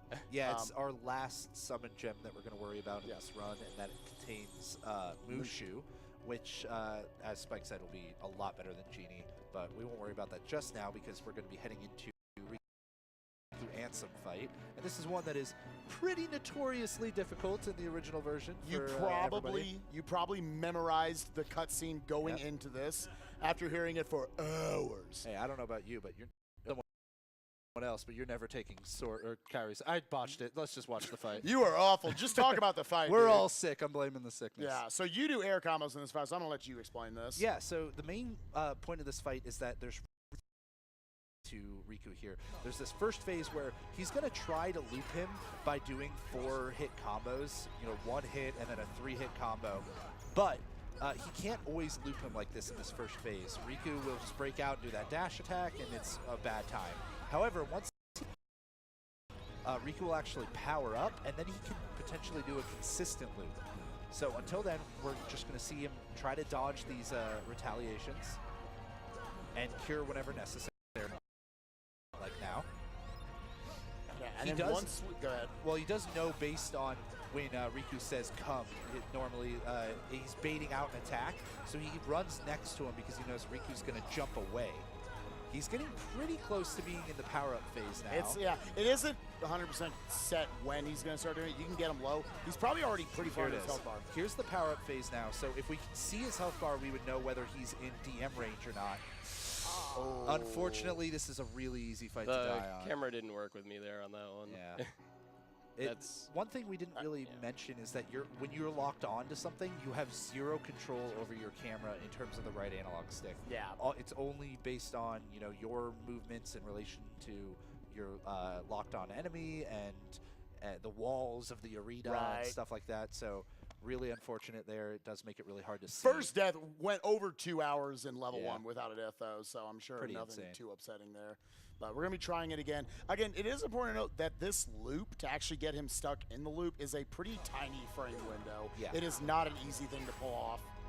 Whenever he does that spin, ballerina spin retaliation, that's what we want to happen, and that's what will happen every time in the power-up phase. After that happens, he can move Sora to the side, and as soon as Sora takes a step, he can know that's my visual cue to try to attack him again.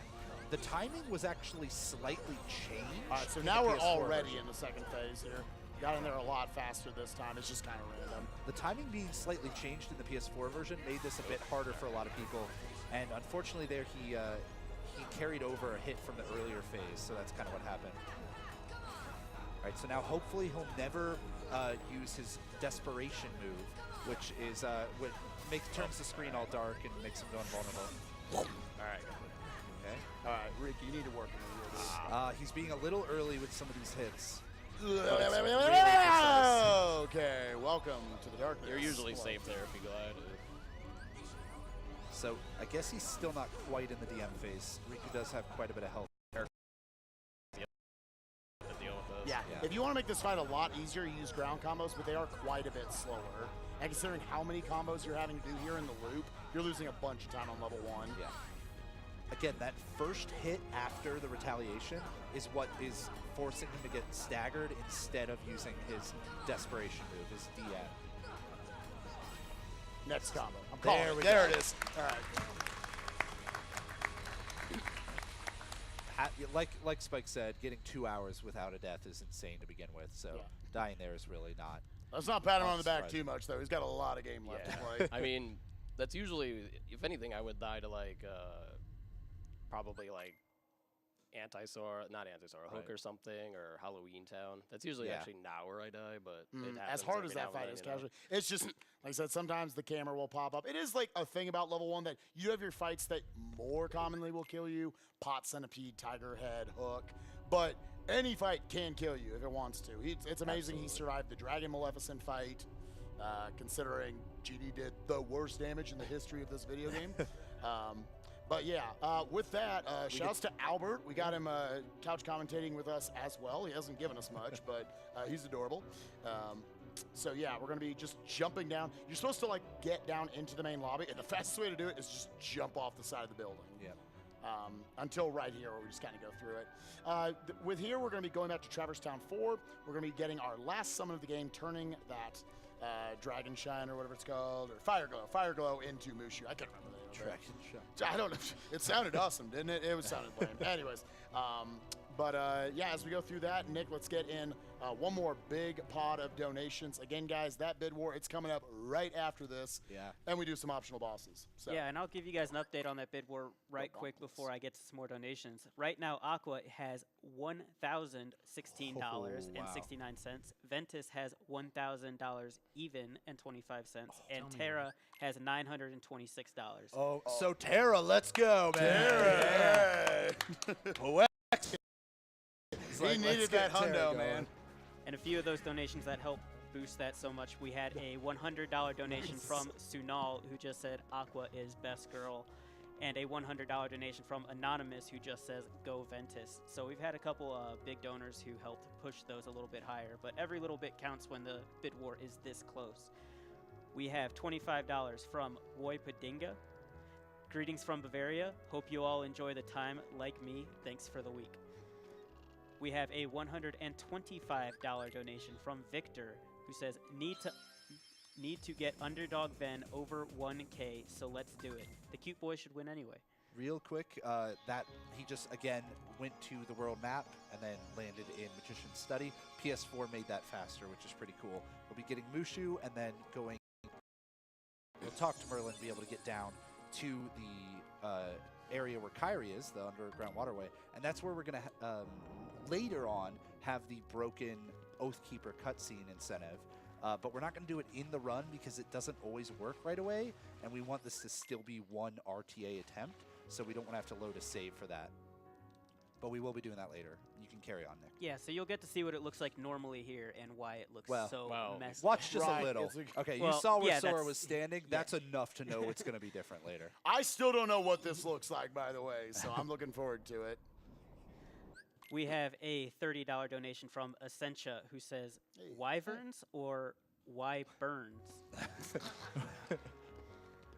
We have a $25 Anonymous, who says, love this marathon and everything that it does. This donation goes to the best waifu, Aqua. Hey Spike, I know this isn't RPG related, but or yeah? Let's get this a little away from my mouth. Throat's real sore from the week. All right. We have a Rajian X, who says, good old KH. Though I'm a nobody, it'd be heartless of me not to donate during this run.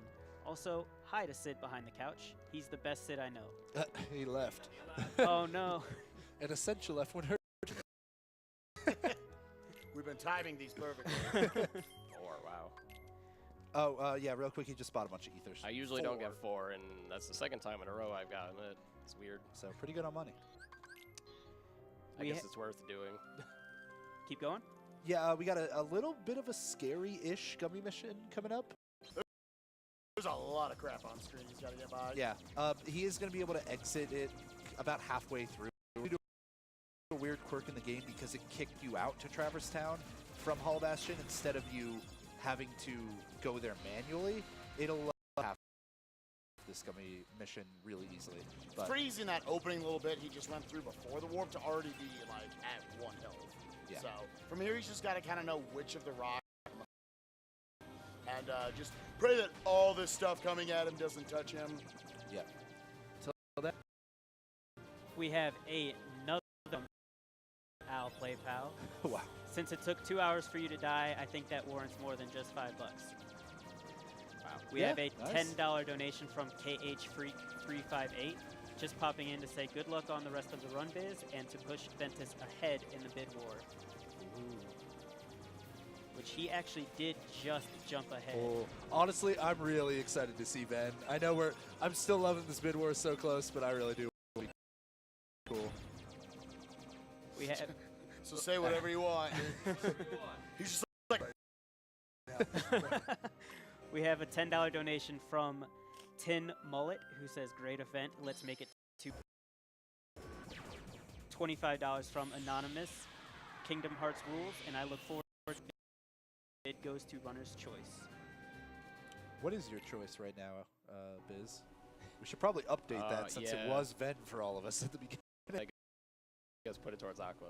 Oh. All right. For it is Runner's Choice. So we have our second trip here through Hollow Bastion. Because it kicked us out for story reasons, we actually have to do a couple of fights as we go up. For keeping your default party here instead of adding Beast in like a lot of the other categories would. Beast just doesn't really add anything to level 1.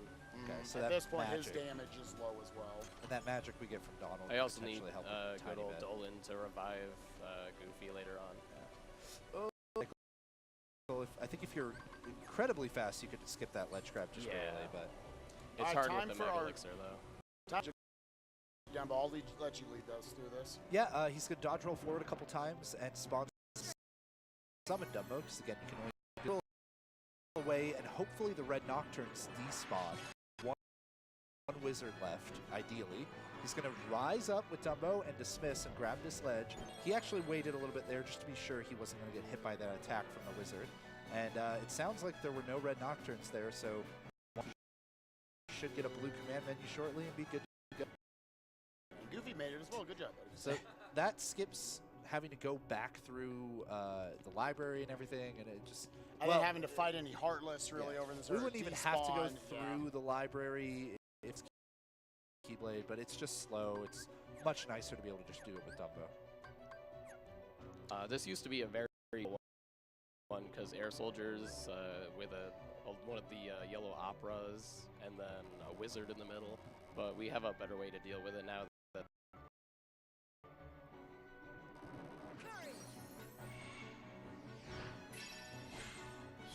How new is this Simba strat? It's not really that new. It's just when I used to run this years ago, I didn't use Simba here. I'm like, wow, why didn't I use Since Simba you come here? back. Again, this category has gone through so many changes. Oh, Ooh, that was close. But now everything's stunned, so he should be pretty good. do that. That's very rare. Oh, is that another? another- No, it was a potion. That must have been the Air Soldier. Yeah, I got excited. I I thought the wizard dropped Don't know why Dolan threw a blizzard there, by the way. He does that all the time. Like, I don't He get usually it. does it before the summon and not I think he thinks the after. crystal is an enemy? Yeah, because I you're don't- mashing triangle to examine it, and so, like, sometimes he just gets confused. Ah! It's weird. Donald has a lot of nightmare problems, so. Well, he does die a lot. That is true. Spends most of this run sleeping. All right.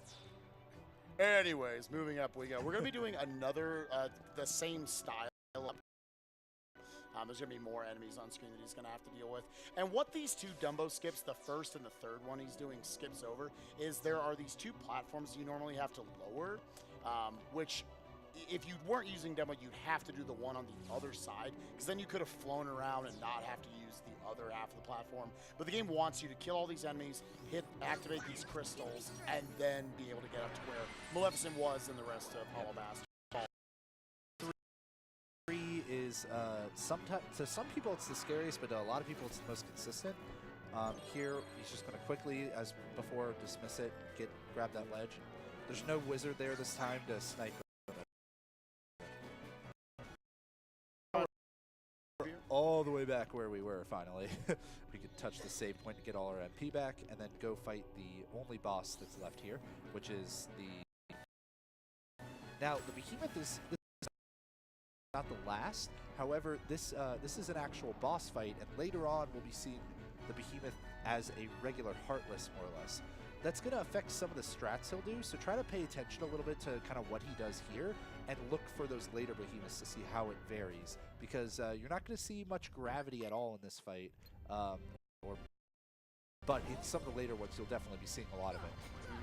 Yeah, I forget which one's considered the Arch Behemoth. Is this the Arch Behemoth? No, this is the Behemoth. This is just the Behemoth, and then they become Arch Behemoths Yes. after that. Again, getting in that finisher so he can store that multiplier, and then that will now be applied to Genie, and he should hopefully do better than his last performance, because he was kind of lackluster, I'm not going to lie. We would use Mushu, except that for some reason the horn is invulnerable to fire, and Mushu kind of counts as fire, so... Where Mushu will, like, he doesn't pull from this pool of attacks he could do. He just shoots it in the face. Yeah. So. The gravities he's using right now aren't doing the full percentage effect that they normally would have, because this is a boss and not just a regular Heartless. But it does still do some damage, especially with that damage storage affecting it, so that's why Biz throws him out while he of course left himself with enough MP to be able to cure, though, just in case something happened. He can and jump and deflect that, very nice. That's one of those hard to pretty do. much will hang on to. So if he doesn't die very shortly, that means Genie was really bad. Yeah. But it's hard to tell because no scan. Got that knockdown. Hopefully on this, well, platforming, man. Yeah. So I'm guessing Genie didn't do very well. Try to dodge roll the lightning there if you're really precise about your timing, you can make it happen. But sometimes you just roll into another. That was like, lightning.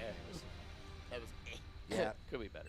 Genie I'm not going to kinda- clap because I'm not mad at Biz. I'm mad at Genie right now. Yeah, These he's- last 2 performances have been rough. Yeah. We only have 2 more usages of him in the run, because after that, again, once they're not invulnerable to fire, we're going to be switching over to Mushu full time. With that, we have an unskippable cutscene that is a cutscene that we cannot skip because it is unskippable. So Yeah, what do you usually say, Biz? Definitely not what he said. I have to wait for it to play. It's all part of the meme. oh, okay. We'll wait a moment, and then when he says I'll try his to do thing, the best I can with my voice. when he says this thing, do donations. I cannot skip this We never cutscene meet because this again. cutscene is an unskippable cutscene that I cannot skip because it is unskippable. No matter There we go. Let's Is read anyone donations. confused? Speaking of, we have a $25 donation from Inland Loki. Hey Biz, how come you're not skipping this cutscene? But seriously, good luck during this run. Really love your streams and hopefully get to see some Terra action in Birth by Sleep. Sora. Fantastic. We have a $20 donation from Selim who says Aqua's the only way to go. $20 from Armitzel. RPGs were my childhood. Thanks for the great stat explanations and I'm enjoying the speed. We have $200 from Green Boots. Because we see Aqua run every time BBS is featured, let's bump Terra up for variety. Great run so far, Biz. Let's see world record. Remember, I was wrong during the pre-show. Adam wants to do Ven the least. He likes the Ven run the least, so let's do that. Let's do one. that one. There we go. Yeah, crazy. We've already seen over $3,000 there. It's probably important to point out, probably that bid war will be cut off once Biz is done with all of the content here, which Yeah. will be this game, Kurt Ziza, Sephiroth, and showing off that weird glitch. Yeah. And then probably at that point, we're going to have to decide who it is. So don't try to hold on too long to snipe it, because you might not get your donation in time. I wanted to point one thing out that I forgot to point out. Not super important, but I thought I'd mention it, which is this game does have a problem of dropped sound effects. Yeah. And I wanted to mention that Biz has had a problem where you know how important it is to land the finisher for damage storage. Yep. He didn't know he landed a finisher fighting Behemoth, and he didn't know if he got damage storage. Because it So- dropped the Because of sound that effect. sound. Casual players will say that's not a problem, but it does. It's pretty silly. It's weird because it didn't exist on that PS3 version, but the port giveth and the port taketh away, so. Yeah. So again, if you're patching stuff, Square, that's another thing you can throw on the pile. I'm just saying. Scary end to this gummy mission here, but you know what? Let's do it one more time, Nick. Yeah, give me that dramatic reading. We'll give you an update on that bid war again. Right now, Or Terra, that, okay. Give me a dramatic update. Terra has retaken the lead with $1,206.77. Ventus is sitting at $1,120 and Aqua at $1,061. So all three characters have raised over $1,000. Wow. That's awesome. Let's That's- clap yeah. for that. Someone's going to raise over $1,000 and lose. Yeah. That's awesome. That's cool. Keep up the generosity, folks, and remember to vote for Ventus. Sometimes the music here doesn't play at first. I don't know why. It's only in this version. So weird. All right, so now one of the worst enemies in the game, aside from Shadows, and that is Invisibles. His first goal is to pull okay. them all into the back. They here. don't all usually come Yeah. together. There's little nothing scary. crazily What? Oh my God, that was amazing. That was disgusting. Hobbs just left the building. Also, I'm like one tiny hit short of 2 MP here, so I gotta throw in Ether. Dude, you got that wizard drop earlier. That's fine. You bought an extra one. Because he's short the 2 MP, he wants to actually summon Simba in this fight to blow up these angel stars. Another really, I know you're still I'm still fuming mad. about that. Oh. Oh, well, yeah, that shouldn't affect it. That's They might hit me. Yeah. If they hit him, the fight's basically over. At I least could, in terms of if using I get Simba. hit, I could try to death abuse, but I might try to stop kill them. But Yeah. So now he's going to hopefully get off this full charge, and hopefully the Angel Stars will just be a little nice to him. It's got to go all the way. Oh, Mama! Oh, they were all nice. okay. They did the Yeah. charge up instead of like kind of immediately trying to attack. He was about 1 second away from just dead. Because again, Yeah. Simba needs to charge up all that way in order to be used. Yeah, picked up another elixir there, which is nice. It's important to also note that we're talking about like all these summons and the EXP0 storage. Simba actually isn't affected at all. You can use Simba to that extent in casual play without EXP0. It's just, again, based off of how big his meter is. Yeah. The longer you charge it, the stronger the roar will be, the higher level Heartless and enemies he'll be able to blow up. And it's more of like an exponential effect. So if he only does 2 ticks, that's nowhere near the amount of damage he'll do with a maximum charge. Now, as Hobbs was talking about earlier, we got regular behemoths. We're going to be doing this percentage damage a lot, seeing a lot of gravity here. He's going to go ahead and wait for this orb attack. He's going to hopefully jump up and be able to deflect it. Unfortunately, was not able to get there. He's just going to go in now. Donald helped him out there. They're all dying. Unfortunately, he needs his party members alive. Come on, Donald. All right. You're always going to revive Donald first because he should revive Goofy. And then you can go render. Because again, in order to use your summon, you have to have 2 other party members, and they need to be alive. In addition to needing MP. I believe Genie only needs 2 MP in order to be summoned. So. Yeah. All right, now Genie hopefully can redeem himself here. Just blow him up. We luckily also dealt a lot more damage with those gravities earlier on because this isn't the boss, like Spike was saying. So You might have noticed Biz actually cut off that usage of Genie a little early because the Behemoth has iframes from the time he starts to stand up to a few seconds after he's fully stood up. So he was just trying to cut off Genie a little bit early there. To get is he whiffing? Well, he's hitting him in the eyes, which is not. He's only vulnerable on the horn. That's not great. It's because I don't have an ether here because I don't want to waste any more than I've already wasted, so I'm being safe. It might seem like, all right, he's in the final dungeon. Why is he still being so conservative? There we go. He's been picking up the elixirs and mega elixirs and all these ethers and everything. There's still a lot of usage of them through the end of the run. So not the worst idea to be a little bit conservative there. Yeah, we're getting pretty close to the scariest fight in the run, and the longest heartless battle, and so really being able to have a lot of items for that, a lot of the other troublesome fights is really a good idea. So coming up here, we're gonna have a bunch of portals. Kiwi, do you want to explain just what the portals are? If you didn't, to my understanding, if you didn't beat the worlds, then you have to complete the portal. Right. Each And, portal is a corresponding world. So worlds that we didn't beat include like Olympus, we didn't beat Atlantis, so we're gonna be forced to do those portals.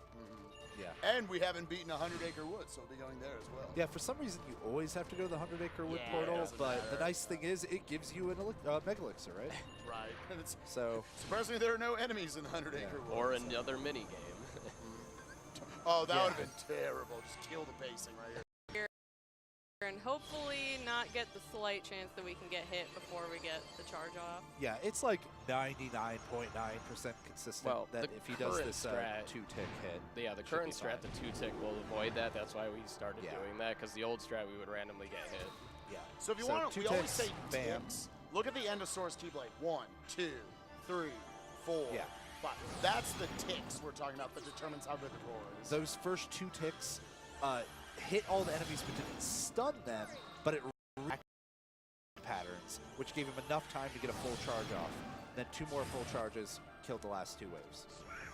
Now I get to see how I'm doing on ethers. Oh, I don't Despite have a having potion. 3 Okay. full waves of Dangerous Heartless, that's actually one of the most I'm consistent fights in the game, which is pretty cool. I should be like okay on ethers now. So again, skipping past all these pink portals, worlds he successfully locked the keyhole for. Now the only time we're going to be going to Atlantica. He's going to have 2 waves of Heartless here. He's going to have these 3 squid-like enemies. You want to make sure you kill them like this, otherwise they might break into like 4 smaller squids, and you don't want to see that. So just spam Firaga. Yeah, 6 Firagas on each one, and then a Gravity on each of the Aqua Tanks, and Fire Spam for the rest of them. Again, using those MP recharging items, rather. For some reason, there's some weird mechanic in these last few fights where I don't get sent to 1 HP in 1 hit, but that's about to go away back to getting 2-shotted. It's kind of as the game goes, both in Cage 1 and 2, and maybe the other games as well, I'm not sure, but it kind of scales you in chunks of the game, probably based on just the world itself you're in. The very next fight, I really dislike it because I have no consistent strat for it. It kills me at random. Yeah, Invisibles are the main antagonists of End of the World. They really are incredibly random. They can give you amazingly good fights like the one Biz had earlier, or they can give you terrible fights that just kill you right away. So he just throws out gravities and hopes they all just kind of walk into it. They weren't. One of them back there you can see is DMing. Two of them now. Yeah, Two actually of them maybe are. even three. No, two. Not two, yeah. Two of them, yeah. Two, he killed two of them Yeah, there. so while that sword is in the ground, they're invulnerable, and they will do that ring of fire type attack. A lot of damage with each of those swipes, but again, this is level 1. Everything does a lot of damage. Oh. So now has to be careful. Both his party members are dead, so he's not going to get any free cures. Had to get that deflect. Yeah, this is a lot scarier when two of them are still alive. That So was he's able to very survive well through taken that. care of. Now he's got 2 more visibles here. That's actually intentional to just time out that gravity to where it will actually deal damage. It's not going to whip. He knew that other one was going to dash at him, so that's why he jumped there. And now it gets a little scary here. He has to finish them off since he has no MP. And he has hit each of them with the gravity, so they've taken a lot of damage, but not quite enough yet. You can lock onto the chest, they as both you saw, died. Okay, which sick. is I'm scary. actually That was a down. good fight. If either of those had killed him, he goes back outside that portal and he has to fight all 6 of those invisibles again. Invisibles and really all the enemies that enter the world are really where you start to see how a runner adapts to the different RNG that they get, the different randomness that the enemies give them. So now we get to use Mushu, and you're going to see why Mushu is a better genie. Comes in, gets it, lands somewhere. Oh, that's not good. That's They're dead. Because that's really now not going to good. kill Donald and Goofy. He's got his ether there so he can revive them. Again, it's you trying to, Okay, that you was- have to be on the ground to actually use a summon.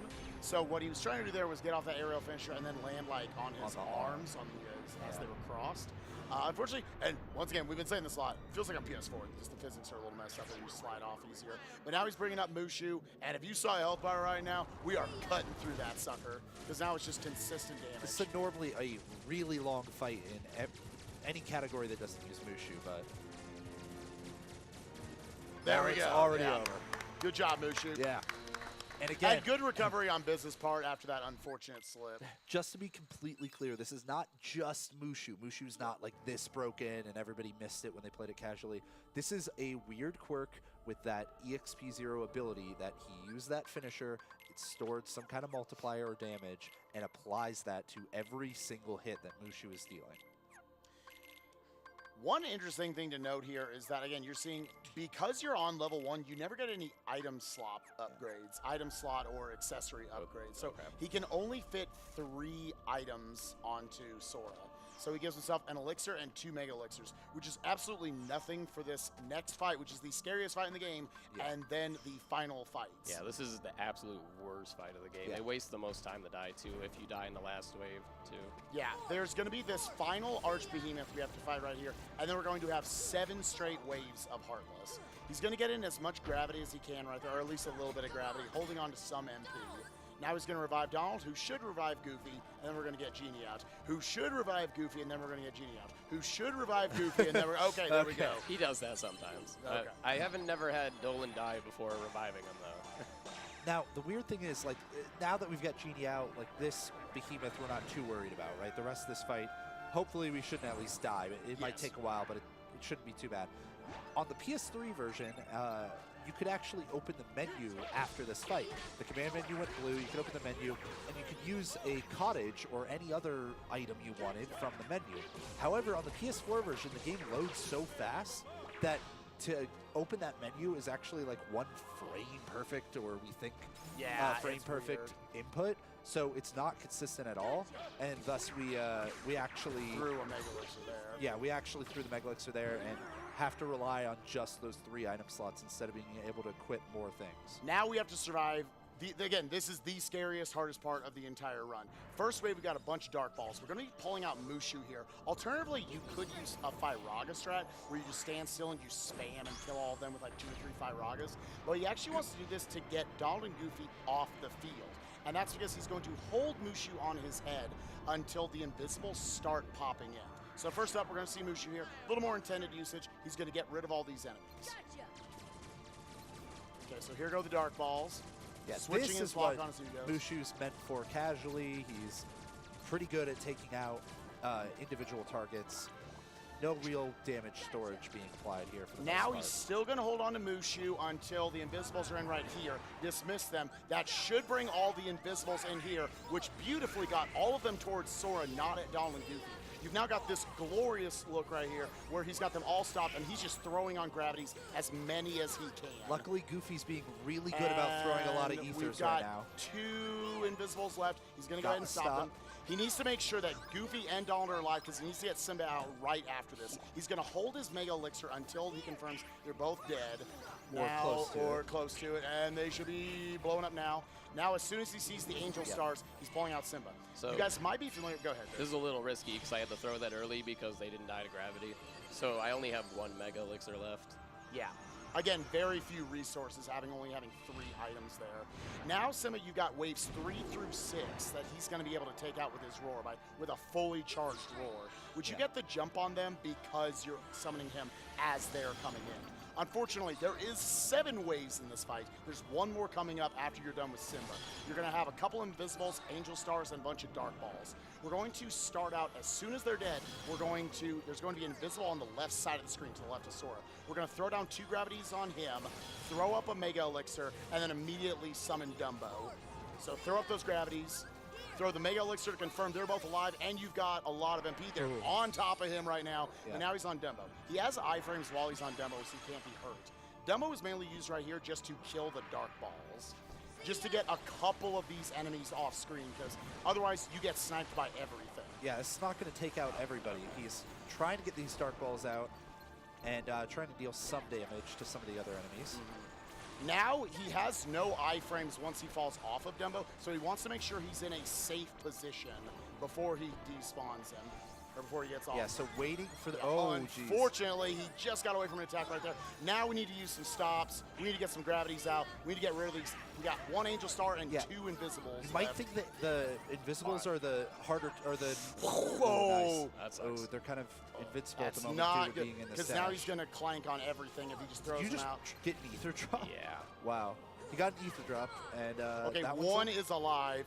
All right, so he should be fine now, hopefully. And there it is. Baby, there we go. That was the one fight that I did not want to die to. Yeah. Yeah, that's like a 4-minute death. I think it's more like 6. It's insane. It depends. Yeah, it depends on where you die. I don't know Yo, thank you for picking up that fail. You know, everyone home is like, please pick it up. Yeah. Oh, I have to go fight Kurt now. Yep. Okay, so yeah. Thank you all for donating, because we're going to be fulfilling the first donation incentive of fighting Kurt Ziza here, which is a boss, an optional boss in Agrabah. I believe the boss is unlocked after you beat Riku 2, right? As are most of the optional bosses. I'll believe you in this there. game. And there's an interesting story I just found out about today. Oh, really? You didn't about know? the naming of Kurt Ziza. Yeah, Kurt Ziza was actually named from a contest, right? Yeah, somebody won a contest through Square, and they were like, all right. We'll name a boss after you. All right. I'm only going into this with a Mega Potion. If this goes as it should, that's all I should need. Yeah. It's a little risky, but I can always die to redo it again if I have to. I mean, this fight is crazy difficult, you know, casually, and even in speedruns, it's really easy to die to. But for some reason, with the XP0 scaling, a lot of the optional bosses will kill you in 3 hits instead of 2. And on top of that, once he breaks these orbs, he's going to be able to use that damage storage technique we've been talking about to and grab a summon to be able to do a lot of damage very quickly. I'm going to let him do his thing. Yeah, and that Mega Potion just to keep Donald and Goofy alive so we can utilize Mushu. He couldn't cure right now because his magic was sealed by those 2 orbs that he was destroying. Now he did 1 finisher there and immediately summoned Mushu. This is a bad angle, so you have to do this really fast to pull this off. But I do have a backup if it fails, as long as I'm close to killing him. Yeah, even though Mushu's consistent, his head's so it's kind of, you'll have a lot of random hits just with. Hopefully Mushu getting a lot of good damage right there, keeping that head still, liking it. I think he might have whiffed 1 or 2. Yeah. All right. That was still pretty good, though. So ideally you could kill him during that. But he was able to use a lot of Mushu damage on the shield there. And Dumbo, now we're talking improv strats. Yeah, dude. Well, I mean, this is the best. If this doesn't work, then I probably have to die. Yeah. You have to use magic to break that barrier, or Dumbo's water. So hopefully that's going to break the barrier. There, And there we go. Yeah. There's the fight. Remember how you only use Tinkerbell casually? Yeah. And that's like the only one we don't use in this. Tinkerbell is the very safe way on level 1 to deal with it, but it's not very fast, so that's why I only pitched it doing that. I just meant in general. Oh, yeah. Right. You have to summon her at the very opening of the fight, though, because it gets sealed immediately if you're going to do that. So we'll be doing Sephiroth later on its own file because of the 1 MP restriction that Biz put on it, but Kurt Caesar we were able to actually do straight up with the speed run, you know. Just in the route. Yeah, the speed You run would also, setup. we would have to do about an hour of extra content or more to actually unlock Sephiroth. So, all right, in we go. We've got a lot of fights here. Now, you might be sitting here thinking like, okay, well, okay, I kind of get it. Like, we've been using summons all the way throughout. Here's how they take that away from you. Donald and Goofy, after this next fight, are going to be gone. Yeah. So you better enjoy Mushu right here because then we're not going to be able to use them until the very final fight. And if you guys know Kingdom Hearts casually, there are they like to go all out for the final bosses. We got basically 11 fights right here that we're going to have to go through. First up, Ansem 1. I know you hate this dude. Yeah, so Ansem 1 is a really rough fight in the beginner mode speedrun. Ooh, does that clank affect Yeah, it? it should count. Okay, all right.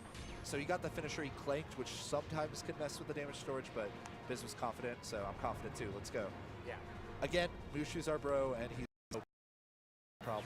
Whereas in beginner, it's a little more rough. The terrain is really awful, and Ansem likes to float around everywhere. The big attack we're looking for here, because it is still a little bit dangerous, is him to use his Destructo discs, as we call them, cheater discs. But he wasn't using them there, so good job, Mushu. All right, good job, Mushu.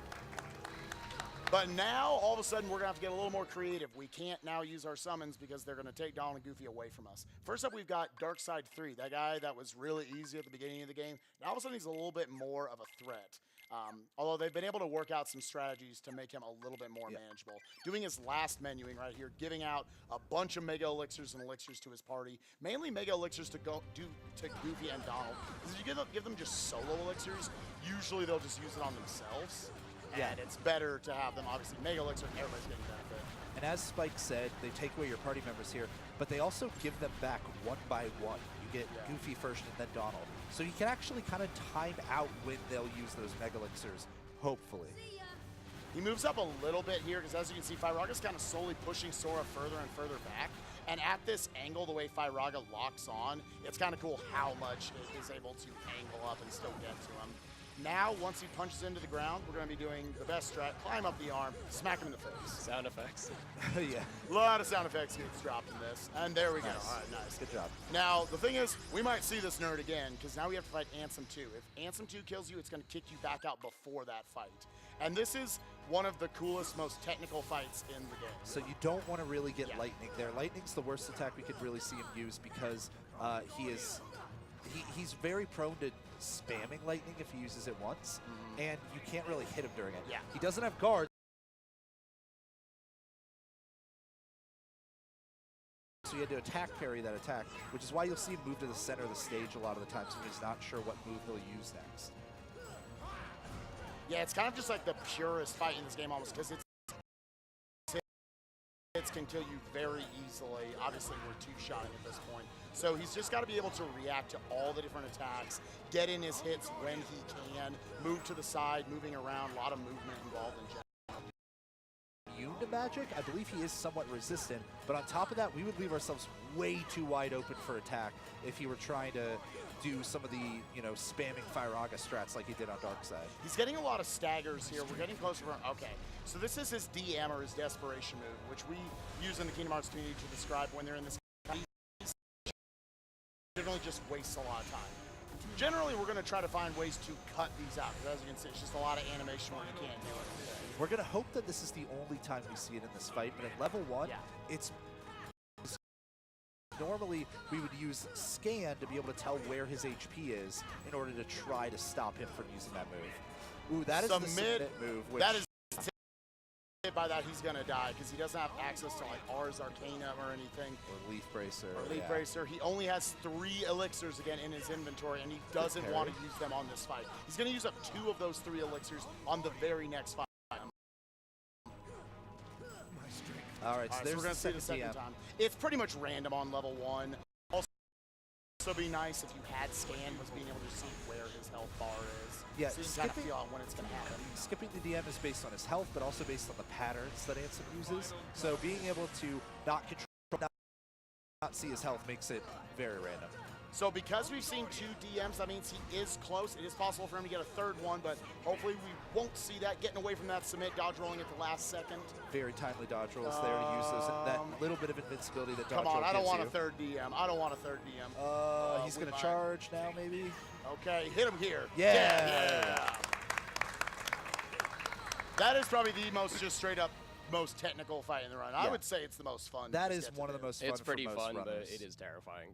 It's one of the biggest walls for learning any Kingdom Hearts or any KH1 category. Yeah. It's really cool. Now And some we're going to food. go back to using our magic after landing a finisher again for that damage storage. The nice thing about ending Ansem 1 with, or Ansem 2 rather, with a lot of physical attacks is you got to build up that orange gauge in the MP on the bottom right all the way to the top. So you get to use a lot of Fire Agas here before having to worry about using an item. He can predict his pattern pretty well. He knew those 2 lasers were going to come up. Lasers are so you want to avoid them as much as possible. Yeah. You're also noticing right there, he could have potentially gotten in a few more fires. He is sandbagging his damage just a little bit in order to get of attacks. He flew away there from those 6 lasers and made sure that those 3 Heartless that just spawned despawned because they were just far enough away.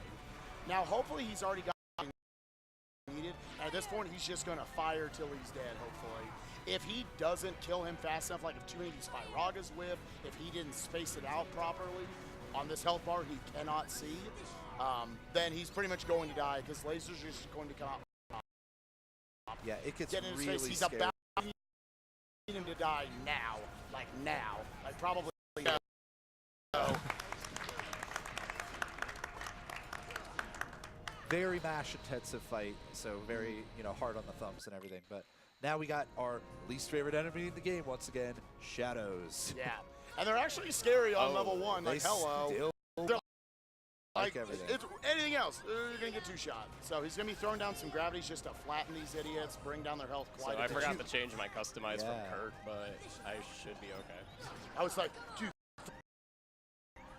I think it should carry your magic menu through all these fights, so hopefully it'll be okay. Ordinarily, you would have gravity customized, but now he has to work on the fly to make sure that he's actually jumping in the air, then hitting down on the D-pad to move down to magic and X twice to use gravity instead of normally just L1 square or L1 triangle. Got a Mega Potion drop, which is actually really nice for the final fight. Because now, again, he wants to keep his party members alive so he can bring out a summon. So of having to use up like an elixir or something, or having to cure them. And So, here's where we're likely going to see our first death abuse intentionally. Because before, you only have 3 item slots. Normally you'd have a lot more. So he had to use, up all of those items on Ansem 3, and he needs his MP back. Just so happens when you take a death, you get your MP and HP both fully refunded instead of being reverted to what they were when you started. Death abuse, it's 100% worth it. Sure. If you're really going to be doing damage to all of these is by using a lot of gravity and fire spam. It's all right. So little bit of MP usage he didn't want there, but hopefully. All right, so he that should be laser's okay. always going to follow him out, so he has to be careful to time that dodge of swords. They're not really giving me a fair chance to get in there. Yeah. Yeah, the This blue is lasers from the smaller. Ooh, wow. The blue lasers from the smaller artillery on the sides are actually the worrisome part of this fight. The big, orbs from the middle only happen when you get nearby, so they're really not as big of a deal. Yeah, this is where it's like, this fight wasn't for level 1, man. There's just, you only have so much to work with. This, I would consider this a top 5 worst fight on level 1 for sure. He took out the 2 middle ones, so now he can at least try individually. He is still needing to use gravity here because despite the fact that these things look tiny, they actually have a lot of health. And again, it's still Yeah, the wing attack of sorts that he's using, it will knock you away if man. it'll knock you away if you're kind of far away, but if you're close, it will also deal damage. The wing will hit you. All right. So 5 enemies left. This is an absolutely awful fight. It's still really easy to get sniped at the end of this fight, so he has to play this super carefully. And he's also 1 to 2 MP at all times. Because otherwise, it'd be way too easy to die. 3 Flakes left, are 2 another left. problem in this fight. I'm never going to remember that. Oh, now he doesn't have MP for Cure, but there's only 2 of them left. So he's okay. He delayed that slightly just so he could get that laser deflected and doing a little bit of damage. Come on, dude. You're the last man standing. Oh my. So he has to come down, dodge this laser. All right. Before he could put off that Cure. Yeah, Again, clanking on the clanks, bottom baby. of this thing is awful. Clanks for days. Alright, so now I'm safe from having to redo that. I do have to death Unless he abuse in the next dies fight. right here. Well, yeah, I guess. He needs to make sure he gets in that portal. All right, we got in the portal. Right. So because he doesn't have any MP items really and everything, he's Mega Elixir Yeah. until later when he's already used a bunch of magic, he wants to go ahead and take another quick death. This is another. You're like you're in the room with dark balls. You might not okay, look I at it. didn't It's go quite off a few. anyway. So now he's gonna try to get off some gravities, and it might be a He little thought bit about messed it, but they up. spread Yeah. around too quickly. While the fact that he has to menu gravity out of the magic menu is insane right now. It's very difficult. On to do. level 1, pretty much the best strat we have right here is just kind of pulling them all in a circle around the room and just jumping and shooting some fires. It takes, I think, 3 Firagas to kill each of them. Yep. So, yeah, it's just, this is another rough fight that's just not really for level 1. Again, it's amazing how far this category has come over the years when there was so much, like we were talking about stuff like Clayton earlier. You just kind of have to play it really slow. This is still some of the few fights that it would be nice if you just don't have that many tools from being on level 1. He's doing a good job of dodging though, because this fight's normally a lot scarier right now. To throw that Mega Elixir once he got really low. It is nice that they drop a lot of MP bubbles as well. Yeah, and they do have the potential to drop those Mega be a little bit helpful. Yeah, it looks like unfortunately he didn't get any drops Wow, there, which not is a single Mega Ether. pretty rare. I'm used to getting like 4 on beginner. Yeah. Gravity is final invisibles, but I should be okay because gravity is pretty close to stop. If you die is when it might be the problem. All right, so we got Well, if 4 you die, fights it's a problem left. anyway. 4 Well, I fights know, left. We but got Dat I have a Face problem. right here, as we all call him in our splits. So you're only going to be seeing him use, for the most part, just 1-2s, kind of saving the finishers based on just like timing. It's actually a relatively predictable fight. You see these vertical lasers that come down? He knows pretty much when they're going to start coming down so he can start to dodge away. Also those single lasers that he just moves away. Like right here, we know he's going to use that, and then he's going to use it again. Yeah, Face telegraphs his moves via the squinting or the moving up and down of his head, those kinds of tells. And it is a fairly scripted fight. Obviously utilizing away from it, because that's going to be more damage anyways. Again, it's a lot of it is just moving side to side on him to stay away from those constant lasers shooting out. Again, another place where he knew he was going to use the double. Pretty soon we should be getting into the second phase of that phase, where he's going to lean up and start doing the big, like, for lack of a better term, just like that face explosion. Once again, another thing he like pretty easily telegraphs right there. That was pretty close to death. So, if he had like landed on the bottom of the face there or something by accident, I think I he have to would've do been something dead. unique here to avoid dying. I have to despawn those. There we go. Yeah, unfortunately, when those guys pop up, it's the most annoying because you really don't see them coming. They just snipe you from below. They will kill you. So he should be at probably under about a bar of health right now. Staying that close is really, really You scary. kind of learn, as long as you're not just straight up touching him, then it's usually not going to actually hurt you. Should be getting pretty close, just has to avoid a few more. The second phase can almost be more consistent because he's not doing as many of those vertical lasers. I need to waste a lot of MP, actually. There we go. He's wasting it here because he wants the Mega Elixir from Do you want to Donald. put it back on gravity? Yes. Well, it's on stop first, and not gravity. Yeah. But you are going to do stop, okay. Yeah. Because they're more likely to throw stuff like Mega Elixirs at an image of MP or HP you have lower, it's more likely he's going to throw it. So terrifying fight here, and if he dies, it gets a lot worse. So we're going to hope he doesn't die here. We're kind of pulling them all to the back like that very first Invisibles fight, and now we're going to Thunder them first, but we're going to Gravity. Again, having to menu his gravity from is really only like the top runners can even really deal with this as a backup. Oh, each of those lasers, This is this now it's going to get real scary. deal. yeah, good dodge roll away from that to have the iframes get out of that. Ooh. Unfortunately, there's like 5 of them alive right now. This is very low odds. This is problematic. If he does die, it's going to load the Invisibles in before he really gets a chance to Oh, Oh, so he's got to... oh, Oh my gosh, dude. I had to get like way too lucky to pull this off.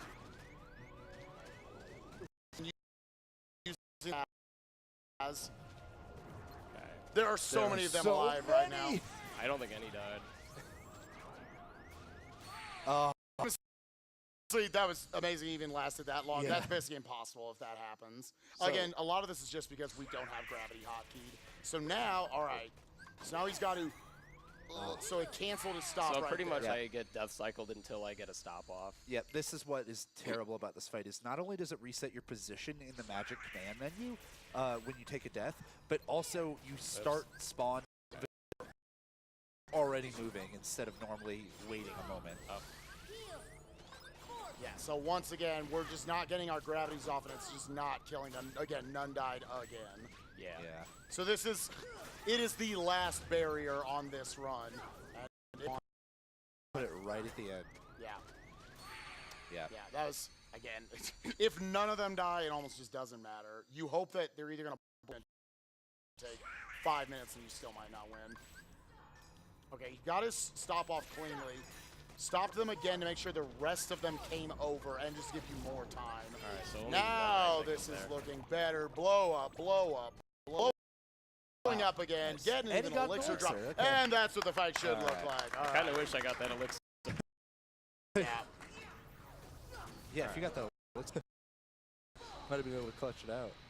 That's why customize is important, but Yeah. normally we don't fight Kurt in the run, so usually we always have gravity there already set. Well, they didn't go ridiculous enough in these final bots, so they threw in one more fight. You got to fight this core right here. Again, which don't lightning. go up. Gravity, gravity. Sure. Don't die to this guy. Well, normally you want to use 3 gravities here, but Yeah, it should be that's fine. fine. Okay. Final fight, Ansem 4. And guess what? All this crap we had to deal with, we have 2 party members back with us. Oh yeah, I have the elixir, that's right. I don't have to death abuse here for being too low on MP. All right, so he's going to go up. He's going to have to count. Whichever. Just go around and dodge. Once the 5 lasers are over, he's safe to move in, get his damage storage, and then get saved. So he's going to get off a few combos here just so he'll die a few frames. Yeah, this faster is than a safe portion right now. So he just made sure he landed a finisher. Now he's going to hide while Anthem's back normally. He wants you to get sucked in, which obviously, as you can see, is happening. Throws that Mega Potion, getting Dom and Goofy alive, and then bringing out Mushu. Now, this is going to look pretty funny, but he's going to try to get out from behind that, and he won't let him until that attack's over. Because that's still going to be, like, trying to suck him backwards. All right, so get ready on time coming up here, probably in the next 30 seconds. All right, Sora, I believe in you. I believe in you. Come on, dude. I believe in you. Yeah! All right, we're That flash from him dying. Yep. all right. So this is how upset Right we in are his with face. the Invisibles. Mushu is shooting him. Eddie Murphy is shooting him. Right. And Time. wow, sub 3, man. Up 3. So now I guess we have to jump into one of our last 2 incentives. Yeah. I'll do that now so I don't waste time. As He's he's dead. getting in more on that bid war, because we Yeah. are coming up on We're it. cutting it off soon, people. Make Ventus happen. Yeah, definitely. Right now, Ventus is in the lead with $1,315. Terra right behind him, 1,000. And Aqua is at 1,086. All right, guys. You have got this fight with Sephiroth, which Biz is giving you time. Yeah. Okay, Ventus so is also the only character. Real quick, just Ventus is also the only character who hasn't been in a marathon, I think. So yeah, go. Okay. all right. So as you can see, I only have one winged angel on, and I have no accessories. I have only 2 abilities, just some items in case, and I only have 1 MP. And I think it's a pretty fun challenge because normally you could just strike raid through most of his attacks without fear of ever dying. So Biz is crazy, and I live with him, and I have to watch this challenge pretty much every day of my life. So I might as well commentate it because I know it pretty well It's at this fun. point. So again, MP, he doesn't have many options to keep himself safe in this fight. Isn't too quickly. The goal of this fight is to reset the auto counter as much as possible. There's 2 different ways you can reach this auto counter, depending on if you're going to do a 1-1-2-3 finisher, which will be 4th, and that'll reach his auto counter. Or if you vary your combos, like if he gets hit, he's going to want to just do 3 attacks to not reach the auto counter. Then on the 7th hit, he'll reach the auto counter. I'm getting pretty lucky with those 5.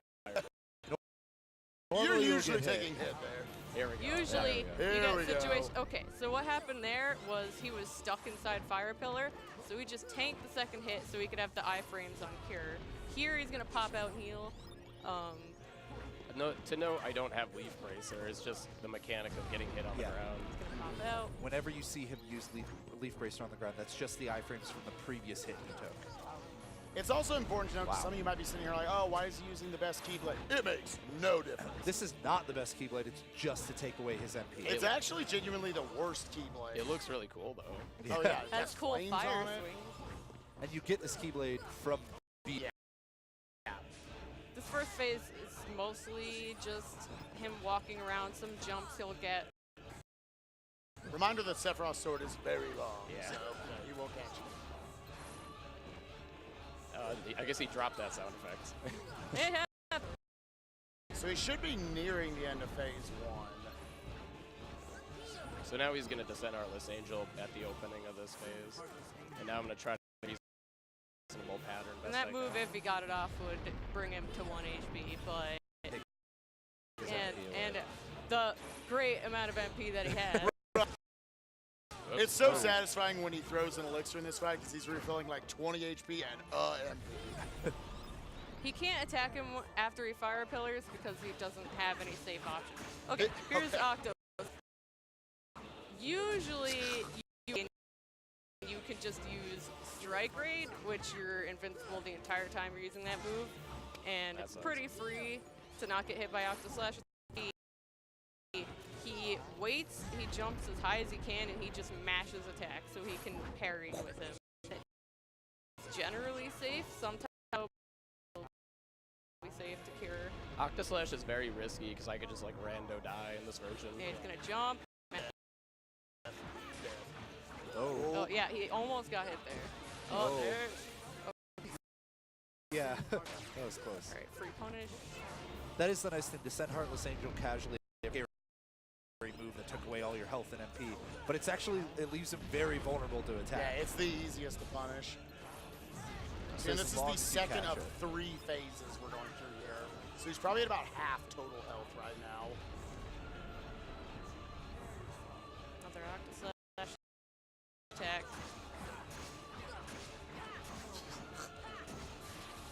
That is terrifying every You time. try- That is amazing to watch, though, honestly. Yeah.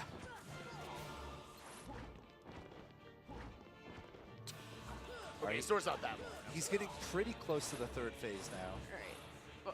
All right. Now we're in 3rd phase.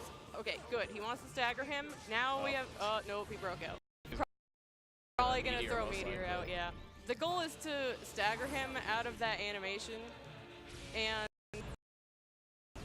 basically pull the move out. But he got out. Due to the 60 FPS.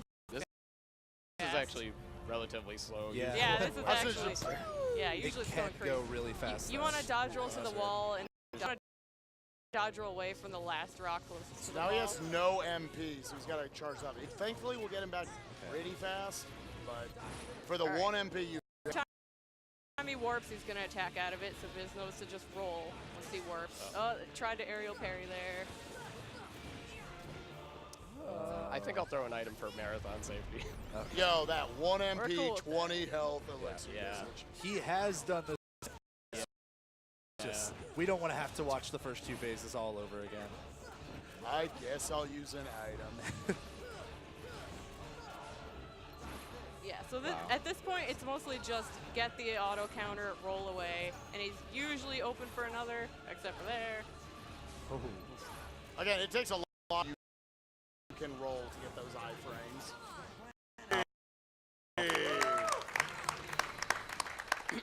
Thank you, everyone, for your generous donation. All right, so last incentive. Oh, baby, I've never seen this. I think on the couch that hasn't seen it. So the bid war probably as setup ends or something, or maybe like during setup. So last chances to snipe it. I still want to see Ven. Adam doesn't want to see Ven. So yeah, let's make that happen. I'm going to try to But- explain this a little bit. This only seems to work on the PS4 version because whenever you dodge roll into a cutscene, there's like a weird stagger animation Sora does because of physics problems because they bumped out fixing everything. I always get this first try, so I might have to reset a couple times. Like right there, you saw a stagger, right? Yeah. Won't land in front of Kyrie like he's supposed to. Oh. Like that. That's the normal one. The way for it to work didn't is he notice needs to like he needs to be in his like swimming animation because he needs to get deep into the water for the cutscene to mess up. That's my assumption. I don't have like absolute proof of that. Just giving more time for that bid war to... Yeah. Deep pockets, and you love Aqua. You could snipe it, but I'm just saying, I still want to see Terra. or a bunch of people that want to drop down $20, $30 donations right now. That's true. There it Okay, is. here we go. So, watch this cutscene. Kind of normal, right? You know, the emotional reuniting, right? For the record, he's not touching the controller. Your grandma's story, right? That's right. We were together. You know what's funny? But you were with me all along. He doesn't have sliding dash, by the way. It's level 1, yeah. Together, Kyrie. What? Now it's time to get Riku back. Dude, he is ready. Awesome camera work. We're not just at the saying. best part yet. When I turned The into whole a thing is the heartless- best. Remember?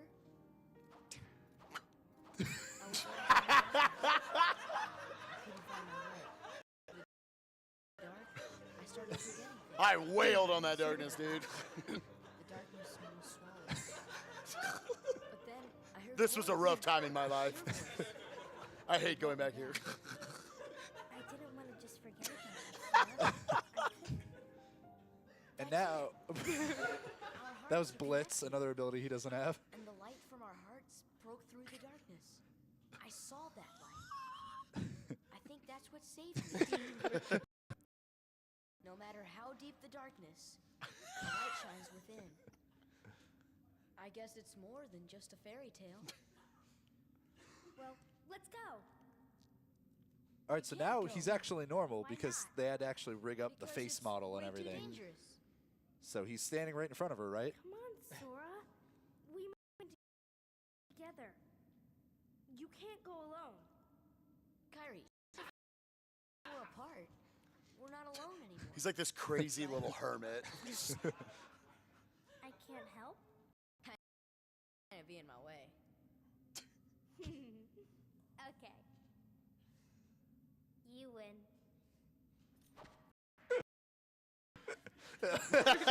Just floating there. It's my lucky charm. Be sure to bring it back to me. Don't worry, I will. And he's back. The story of Mofo. And now he's Sora's- gone. This could be construed as a really sad story for Kyrie, where she's just imagining all these Soras in her Don't ever dreams. forget. Wherever I'm always with you. Oh, thank you for donating. Yeah. All right, and with that, I think we'll go ahead and cut off third, second, first place. All right. One last refresh. Third place is Oh, okay. okay. He organizes the event, dude. Yeah, All right. we've just been told by Puexo we're going to set up the next game Oh, and if keep the you bid want war to going. snipe it, dude. All right, so get ready. We're going to cut it off probably as soon look at as that all, number we just all hit. the All levels right. are good. So see y'all in a little bit right after a bit of setup. All right, and while we're setting up, I think we're going to break.